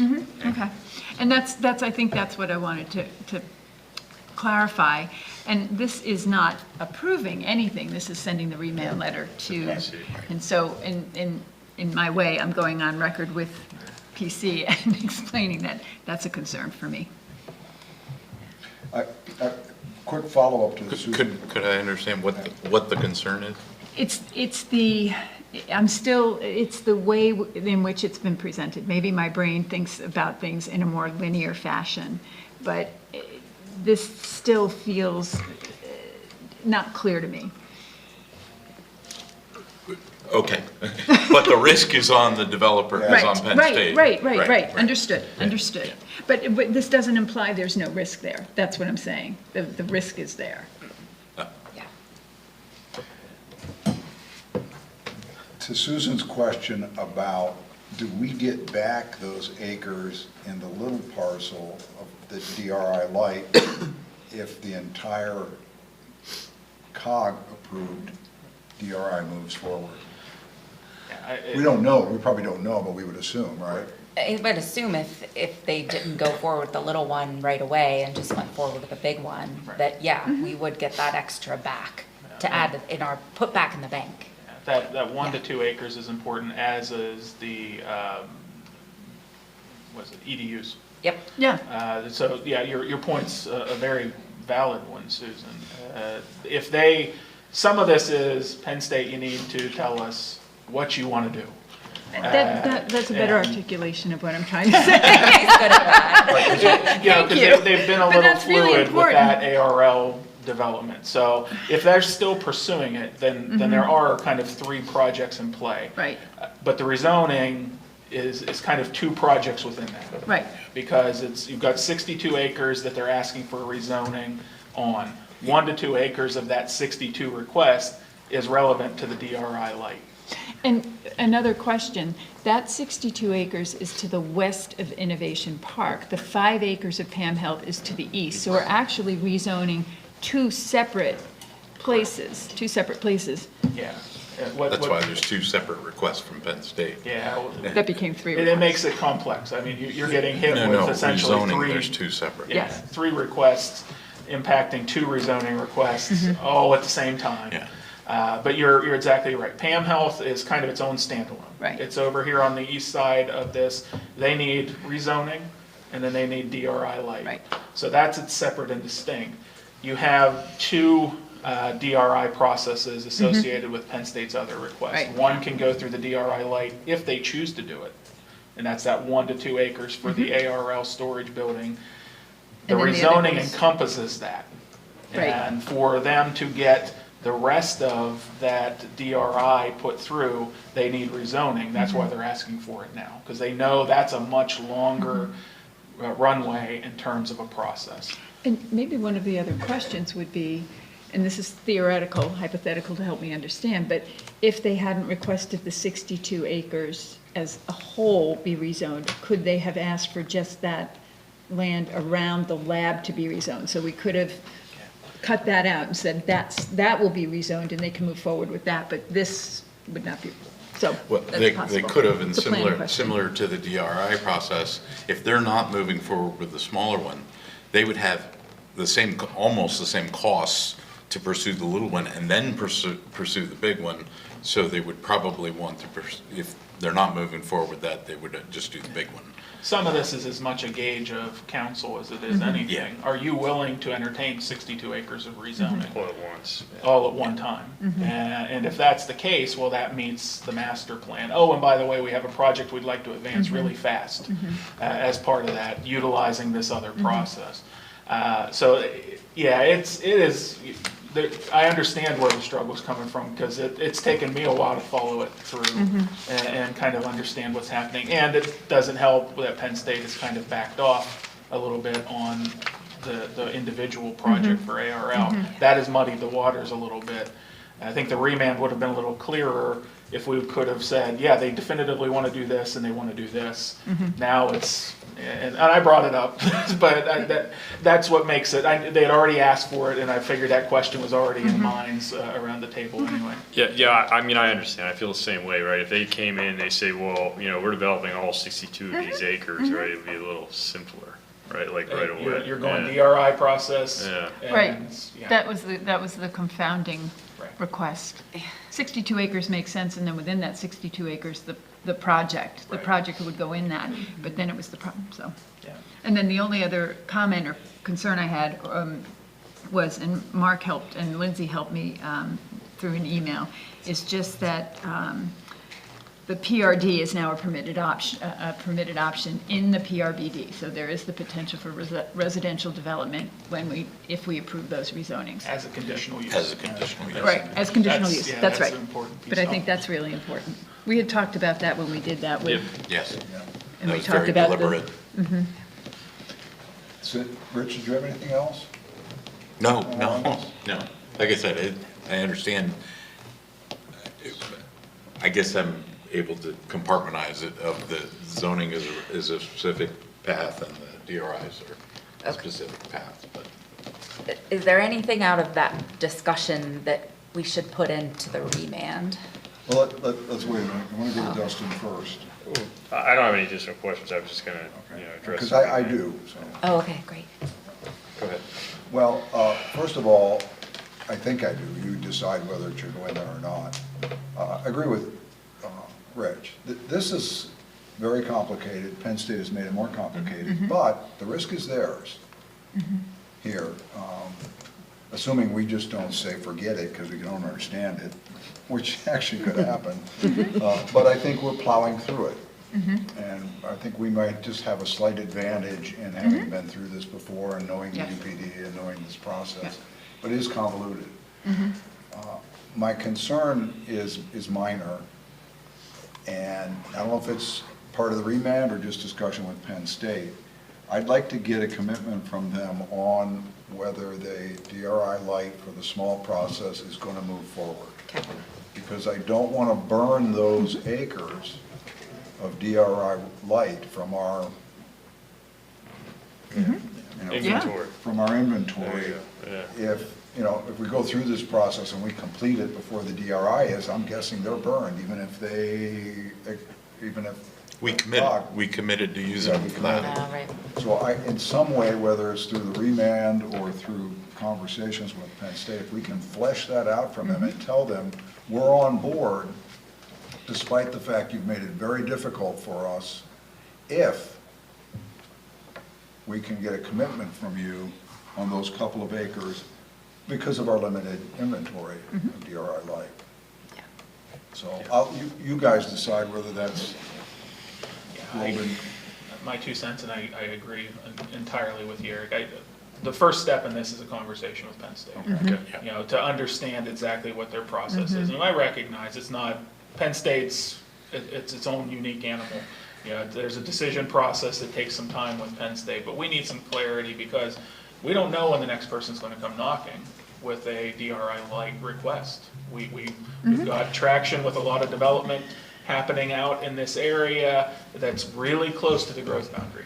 That was exactly my point the first night when we heard that we had just capped it out as we're getting ready to rezone the Dale Summit area, and we may have other local developers that might need some regional growth boundary changes. So it was really, we just did that very quickly. So yeah, that's why I keep thinking, oh. Yeah, no, we're as happens oftentimes at College Township, we're kind of the first through the wall with implementation agreement on DRI, and we're not only doing it with one. Here comes 3 that we have to flesh out. So if Penn State can give us some clarity. Inventory from somebody else that hasn't used it? Right, can we, it's like That's exchange. Put But that I in the think next too, agreement. It's important because I understand that Penn State, you made the point, Mike, that Penn State has a process in decision-making and it's complex. Right. But the complexity of that has rolled into us and having to figure that out. So if that could go back over to Penn State and they could sort that out and bring that back and clarify for this, I think that's their responsibility. Well, that's kind of what I'm asking for, at least for the small parcel. Okay, great. Because you're right, this is how Penn State does business. And they're usually done internally, but you're right, it's now pulled in an external source. So this is a potential action item, but I've invited Matt to comment as we're discussing a potential remand to the Planning Commission. But to your comment, right, so we're saying that's a conversation, not in addition to the remand letter, right? Well, I left it up to staff. It sounds like that. That conversation will most likely inform final language in the remand letter. Okay. If they're going to go forward with the 1 acre ARL development, then we need to clarify that in the remand. If not, then it's clearly a 62 acre rezoning request, and you can forget about the DRI light. It simplifies things. Matt? I'm not so sure this matters in regard to the remand. I'm pretty sure that the 62-acre rezoning was never presented to the Planning Commission. We were presented the 1 to 2 acre and the PAM, but I'm pretty sure that it was never, and I don't know whether it needs to be presented to us, but. No, you didn't see the request yet for the 62 acres because it was, when you saw the 50-year plan presentation, when council saw the 50-year plan presentation. Right, I remember council seeing all that Yep. stuff, but I don't remember. That's when council gave them the go-ahead to start the DRI process, start the traffic impact, just kind of check the box, like, go ahead. And so then that's why the planning commission really wouldn't have seen that yet, because it came in a different request, I guess, The after. DRI informs the rezoning request. That's correct. I mean, we just gave them, Yeah. all we did was we say, that doesn't, we're not opposed, we're not necessarily opposed to that. So that gave them the confidence to invest the time, resources, and money into a DRI, which then would help us inform the growth boundary and rezoning requests. I was just trying to be sure we weren't being remanded to something that we haven't seen before. That was what I mean. I think it'll be important, should council That's what the remand choose to is. remand to you, that's going to be a discussion, obviously, they have to have. Yeah. Is, why and what is the purpose of the rezoning request. And some of that information is going to come to light really quick. It's it's related to the master plan, which you saw, but at that time when we presented it to you, it wasn't coupled with a rezoning request. I think this has kind of happened organically through their discussions about the DRI light with the 1 acre as well. Because I was here during the council meeting, so right. I heard about it. I don't think that. Yeah, it's been a process within a process, Matt. So I think as part of this remand back to you, you're going to have to look and evaluate that rezoning part and parcel to the requests. It makes sense to get that information and then, maybe reword some of the items in the remand. Okay. As Susan noted, it hasn't been linear, it hasn't followed the traditional path, but it's not, it's not that they can't do it that way. They just made it harder for us. They're not doing an end around anything. They're just I'm hopping. just more worried about going back to the PC and saying, we need to talk about this, and they're like, what are you talking about? What are we going to talk about, yeah. And maybe I'm just misunderstanding. No, you're not, but it doesn't fundamentally change. That's why we're remanding it to you, and we're remanding it to you in totality. And maybe I just don't understand the remand process. Yeah. Part of the remand is we want you to take a look at this 62 Okay. acre rezoning request, Planning Commission, and give us your recommendation back. Okay, but will somebody from Penn State explain it, or? Yeah, that would be a request, is that Penn State Okay. comes and That's all I explains asked, and it's a good question, Matt, that they come and explain why they're asking for this rezoning. Okay, Okay, great. thank you. All right. I guess the lesson here is that after Lindsay's done with her presentation, don't go to Mike, right? Yeah, really. Ouch. We'd be done by now, wouldn't we? Hey, you ought to know me It well needed by to be now. said, yeah. Mike Bloom, people, Mike Bloom. Just teasing. Have you met Mike? So if everyone is satisfied with where we're at, the next step would be to move, to direct staff to remand the planning commission. Correct? Am I right? If you're comfortable with this language. Yeah. Yeah. If there's, and then Matt kind of heard, so I guess, maybe I need some further Yeah, direction. I thought we were waiting on until we got answers from Penn State specific to the 1 Okay. acre. I think But does that it affect the probably, remand? it could, Okay. depending on what Penn State wants to do. So I think, here would be my suggestion, is that between now and your next meeting, we have a conversation with Penn State, hopefully get some clarity on that, and bring you back a fully revised remand letter Okay. that clearly articulates what Penn State is telling us at that point.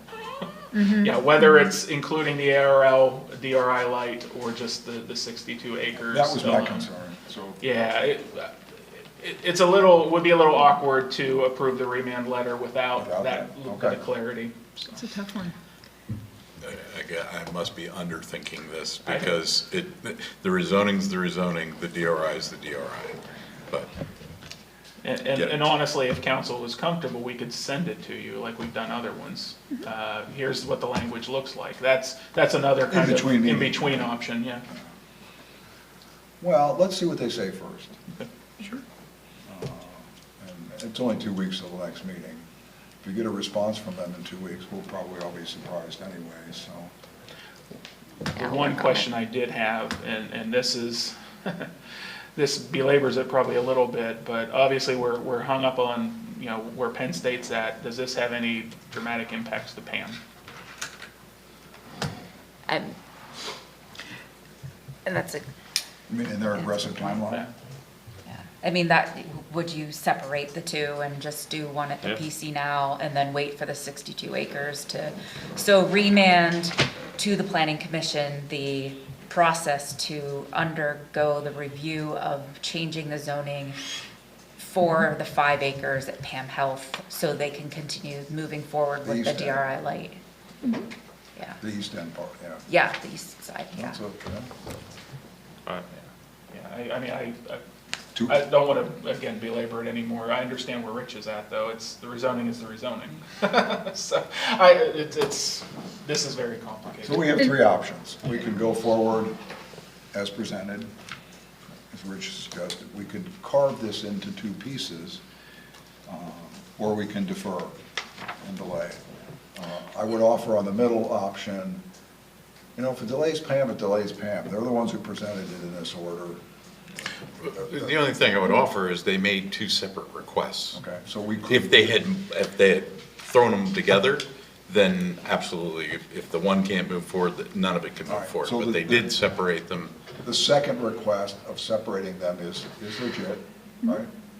Yeah, and in the remand, under rezoning requests, that second sentence starts, PSU is also working with Pam Health to establish a 42-bed inpatient hospital, which is located east of Innovation Park. This request will also require DRI, which is underway, and then goes into the key consideration. So, I mean, if that language is, and maybe add the italicized stuff before it regarding what it's zoned now and what it is, then maybe that can be remanded.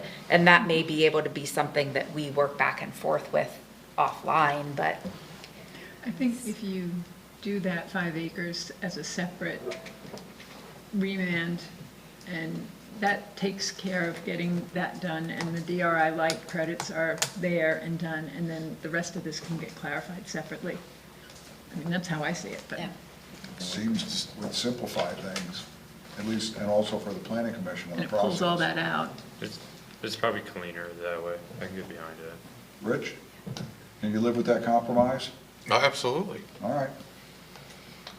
And I think what we have enough here that we could take the action tonight to do that, and you could send Susan and I the draft remand for a quick check off and get that moving forward, or is there comfort with that? Or are we gonna have to get into specific language here tonight in the motion? What's your preference? Yeah, I think it's there. They just need to Okay. really take everything out. Just as 62 Lindsay acres. suggested? Okay. Good. Yeah. Same considerations, separate parcels, separate Yeah. acreage. Yeah, exactly. All right, so And that is a remand letter something as Lindsay outlined in her quick revision, the proposed language that carries forward the same 5 key considerations, but limits it to Pam. Yeah. Okay. Do I hear a motion? So moved. Do I have a second? Second. Everybody understand what we're doing? Particularly staff? Yeah. Okay, man, I think we made it simpler for planning commission. See if we talk long enough, we get to the right, all right, potential motion or potential action here, anybody online? Questions, comments? Anybody in the room? All right, all in favor of the motion, please signify by saying aye. Aye. Anyone opposed? Motion carries, and we have now concluded old business. That takes us to new business. First item under new business is RFP Space Planning Needs Assessment, discussion and potential action. Sure, I'll take this one, and I, first of all, will apologize for my voice. If I lose it, Mike will pinch hit, he said. So, to recap the memo that's in the agenda, the building is approximately 30 years old, and of course, as we've progressed with the township, each of the departments in it, has grown as well. And we're starting to look to the point where we really do need to look at the operational and spatial needs of the departments here in the building. We've talked about it in the CIP for the last couple of years.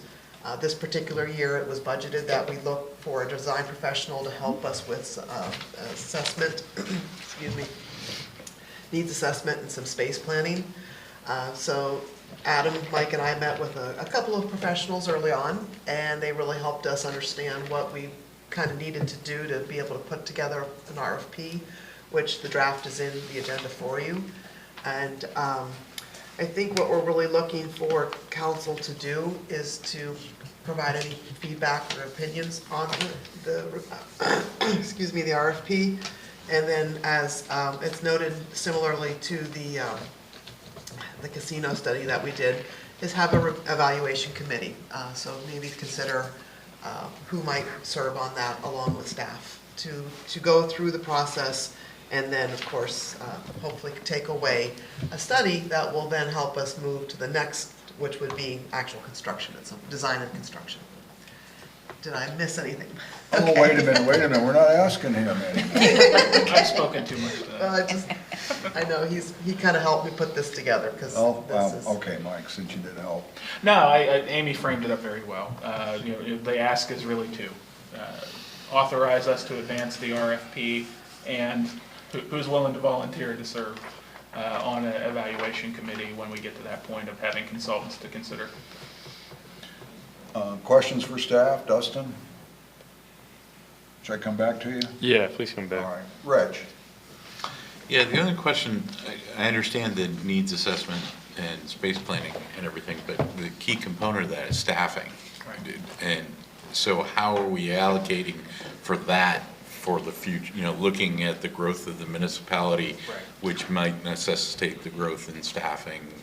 which Kind of then running feeds- parallel to that process. As I mentioned earlier, we have the CIP/strategic planning discussion. Adam and I and other members of staff have been working on current and then future potential staffing plans. And I think we want to have that discussion with council. As this is out on the street and we're starting to generate some responses, we'd like to have that discussion with council about, okay, what exactly do we need in terms of office types and, individual spaces? Because while we have a concept, there are also budget implications that we need to talk about at the council level with those two. So the township will feed the staffing plan Right. to build into the needs. Okay. Yeah, sorry. I want to Roundabout make way to sure that explain somebody needs to do that Yeah. to get to the needs assessment. So we've established that We have an awful the lot of balls township- in the air at the Yeah, moment. the township's gonna do. Oh, this And is kind probably of, this is should kind of have. like DRI and rezoning and that kind of That's stuff. what I was Yeah, thinking. but, just as long as someone is doing the staff. The intent is that we would have Great. to inform Great. the consultant of what our expectations are on current and future staffing Excellent. needs, so that they can scope a building layout that accommodates that. So the last one, Yeah, here we have And 62. trying to encompass future technology. Right. Right. But yeah, no, that's all I had, Mr. Chair. Back to me? Yeah, so it does encompass the entire building, right? We're not just saying, oh, don't touch the council room, right? Like, they're looking at everything, right? We did somewhat say council room was probably not gonna be in play, because we do need to have a certain, level of space for, the meetings that we have in that. Our intent was, unless they come back and say that we really need X number of square feet that we don't really have in this building, that's the only place that's left, other than the storage is over here. So, our intent was no, but that doesn't mean it wouldn't end up being if it really becomes necessary. And to Yeah. add on to that. I'd it hold also sale, would- let them just do it. Let them evaluate the entire building if we're gonna pay for it. The one There's a lot of piece- space between us and there right now. True. Have you ever been to the county's meeting room? This is awesome. In addition to Amy's, just to piggyback on that question, we weren't contemplating the first floor, obviously because of Alpha. And there's, Right. there's I saw that. Yeah, that's these the two tenant. floors that encompass the administrative functions of the township would be empty. And the possible third floor, No, No? or the rooftop. maybe, that's where they'll put me after this meeting. Yes. Yeah, but Amy touched on a big one. Storage is that gets shortchanged way too often. And then my second question was, do we need to call out like break space, or, we're basically thinking they're gonna address that, right, with what we're saying, conceptually, right? Yeah, Yeah. my intention, or at least my thought process, I don't mean to jump on top of this, Amy, is that, yeah, they would take a look at our current break space and see, is it, sufficient for what we need? Is it too much? Is it too little? Those are the kind of answers we need out of them. Yeah. We've got a nice break area. It seems to work well, but it might actually be too big currently for what we need. We're trying not to paint them into a corner Yeah. with, and everything, but yeah. Okay. That's all I had. Good. Good question, Rich. Spoken like someone who needs to be one of the two people on that assessment team. So really, our second part is who is going to be there along with Rich. And Jen, I'll get to you in a second. Along with Rich. But I would do it. you will? Yeah. Okay, excellent. Perfect. 'Cause otherwise, it was going to be Tracy, right? Because she's not here. Well, you two took the last one, so it's only fair. And you guys are really good his skills. because the staffing, the look at the future staffing is going to drive this. And we probably should have included that in the introduction, that there is going to be a very robust discussion needed as part of the capital improvement project on staffing. It's like the And- guys on the COG Facilities Committee or something. Well, it's a combination of a couple of things, and we're not going to get into it tonight, but, we're looking at pending retirements. We're looking at an evolving landscape here as far as needs and that, and this is a good time to do that, and Mike is right, it's going to happen simultaneous. It just wasn't on the agenda tonight, but it's absolutely a critical part of the needs assessment that will happen. I see her, she knows. Anything else for Mike or Lindsay? All right, Janet? I just wanted to say, I heard Mike say no to a third floor, but my 30-year memory says that when Lloyd Neiman, lead council member, was working with Bob Hoffman, there was the ability for a third floor. Just wanted to put that out there. We'll have to confirm with Bob. Yeah, it's a good question and a good point. You are correct, Janet. When the building was originally designed, it did contemplate a third floor. Dawn, I know you've probably had the Well, I most think in-depth with conversation. new building codes, Right. we no Under longer. that code, it was. Yeah, under the new building codes, it's no longer possible, without lots and lots. and But a lots of- rooftop balcony is, though, right? That's the break space. That's the break That's space. a break space. There you go. You have meetings up there on occasion? Yeah. Beautiful. New council chambers, There you go. outside council. Do what Cata did, you build a parking garage in the parking space and have office on the ground floor. Anyways, any other discussions? Because this staff is asking for formal motion here tonight to move forward with the needs assessment. So if there isn't, certainly I'm open to entertaining a motion to authorize staff to advertise the RFP for the needs assessment / space planning and conceptual design study, and to appoint Dustin and Rich to serve on the RFP evaluation committee. Anybody want to make that motion? Dustin or Rich? We already got voluntold. All right. So moved. All right, there we go. There we go. And maybe I'll second. There you go. All right, any discussion? Hey, thanks, Janet, for the historical perspective. You were around during some very, I'm going to use the term again, robust discussions about the building of this building and its current site. So where are we at? We vote, right? Yep. All right, all in favor, please signify by saying aye. Aye. Aye. Anyone opposed? Motion carries, staff authorized. That takes us to the second item under new business, the solicitation ordinance update. So this is the Anderson Windows follow-up, right? Yes, and I do want to apologize, this is probably going to be the most complicated thing tonight after what we just went through with these other two. Several months ago, council entertained the thought of enacting some sort of no contact, do not knock for solicitation. And this just happened to be the night that we decided to bring this to you. We looked at numerous ordinances throughout not only the state but the country. Found a very easy way. If you look at Chapter 171-4, under permit required, we split that from a one sentence into a two-part A and B with 6 sentences, and that does enough to cover what we need to do to cover enforcement. This is just before you. It's very simple. Does council agree with this? If council likes what they see, with my extensive technological and IT skills, I will have Mike devise the how to accomplish this, the logistics of it, as far as compiling and maintaining a list. But before we put that together, just make sure council, see if council has any questions or if this falls in line with what was discussed. It's probably an app for that. Yes. All right, questions for Mark? I don't have any questions. Rich, Susan? Thanks for doing this, by the way.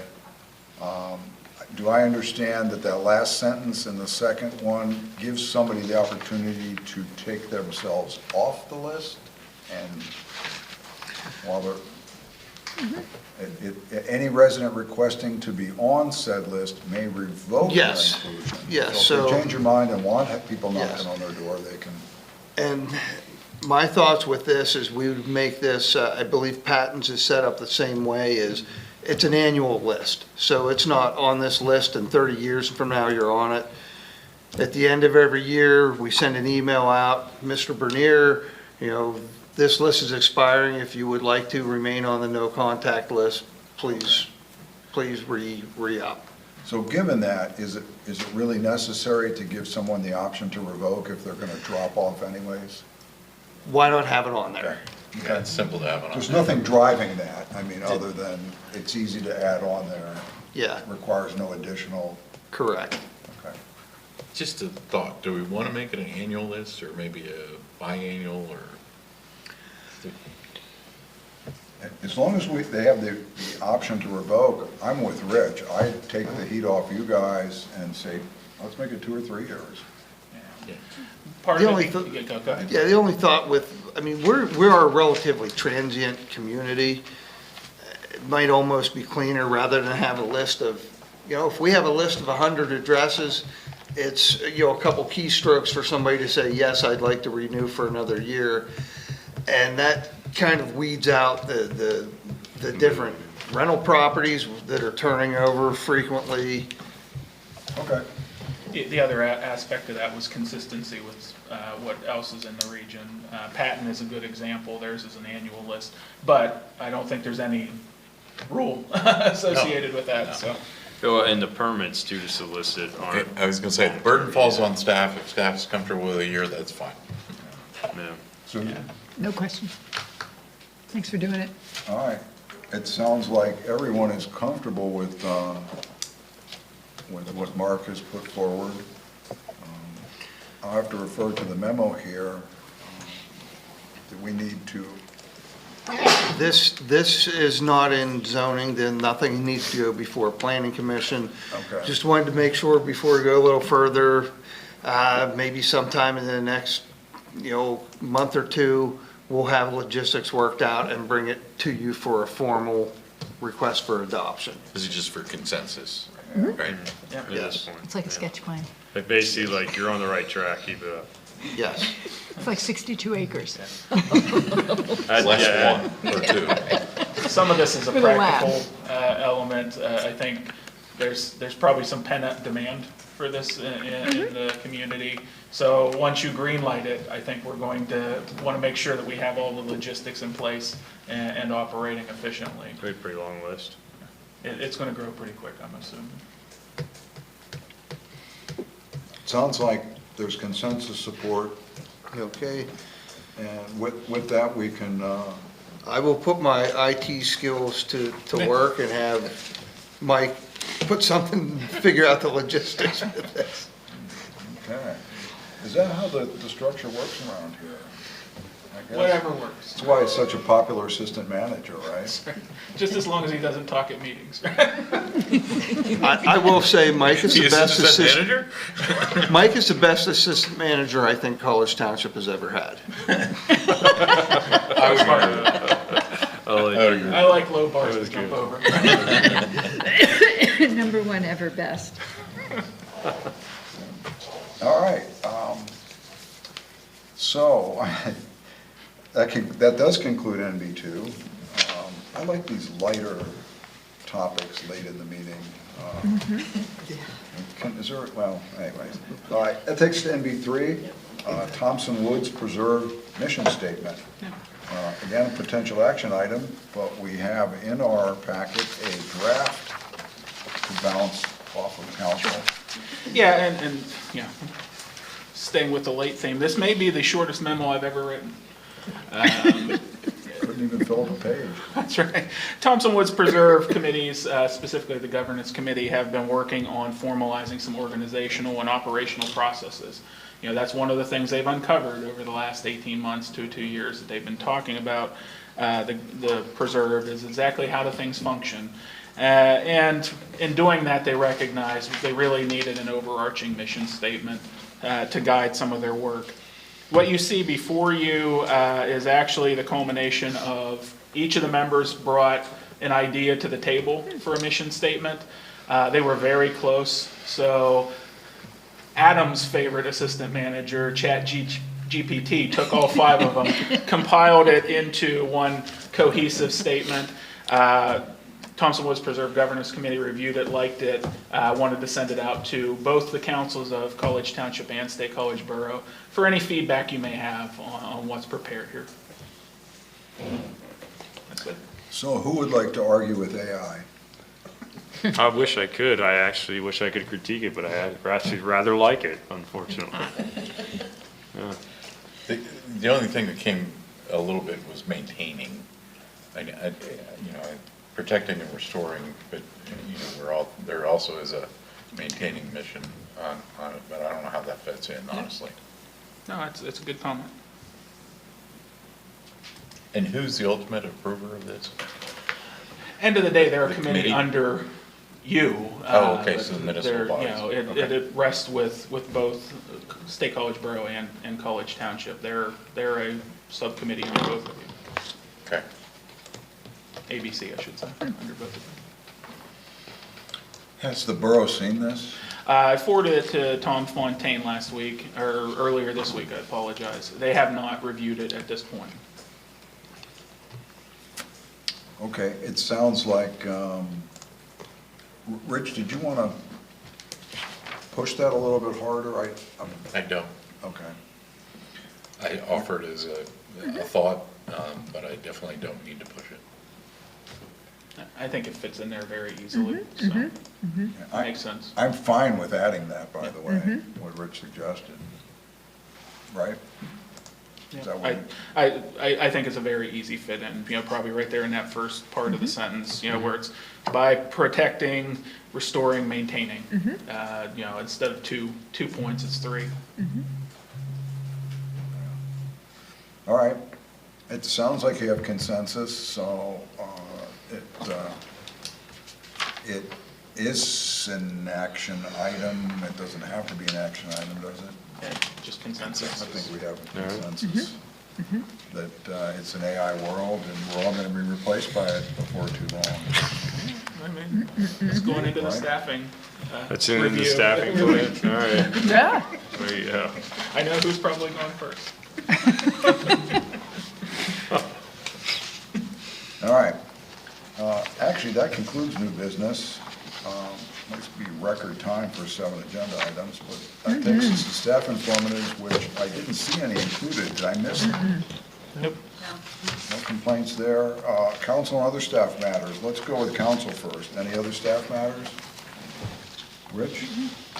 Just wanted to reference that Mr. Bernier referenced late in the meeting as 9:08 p.m. No. Come a long way. All right. Thanks. All right, then, how about staff? No comments on that, on the meeting line? All right, Good job. thanks. Then I'm left with entertaining a motion to adjourn. I think I heard a motion. Do I have a second? Second. Yep, we're adjourned.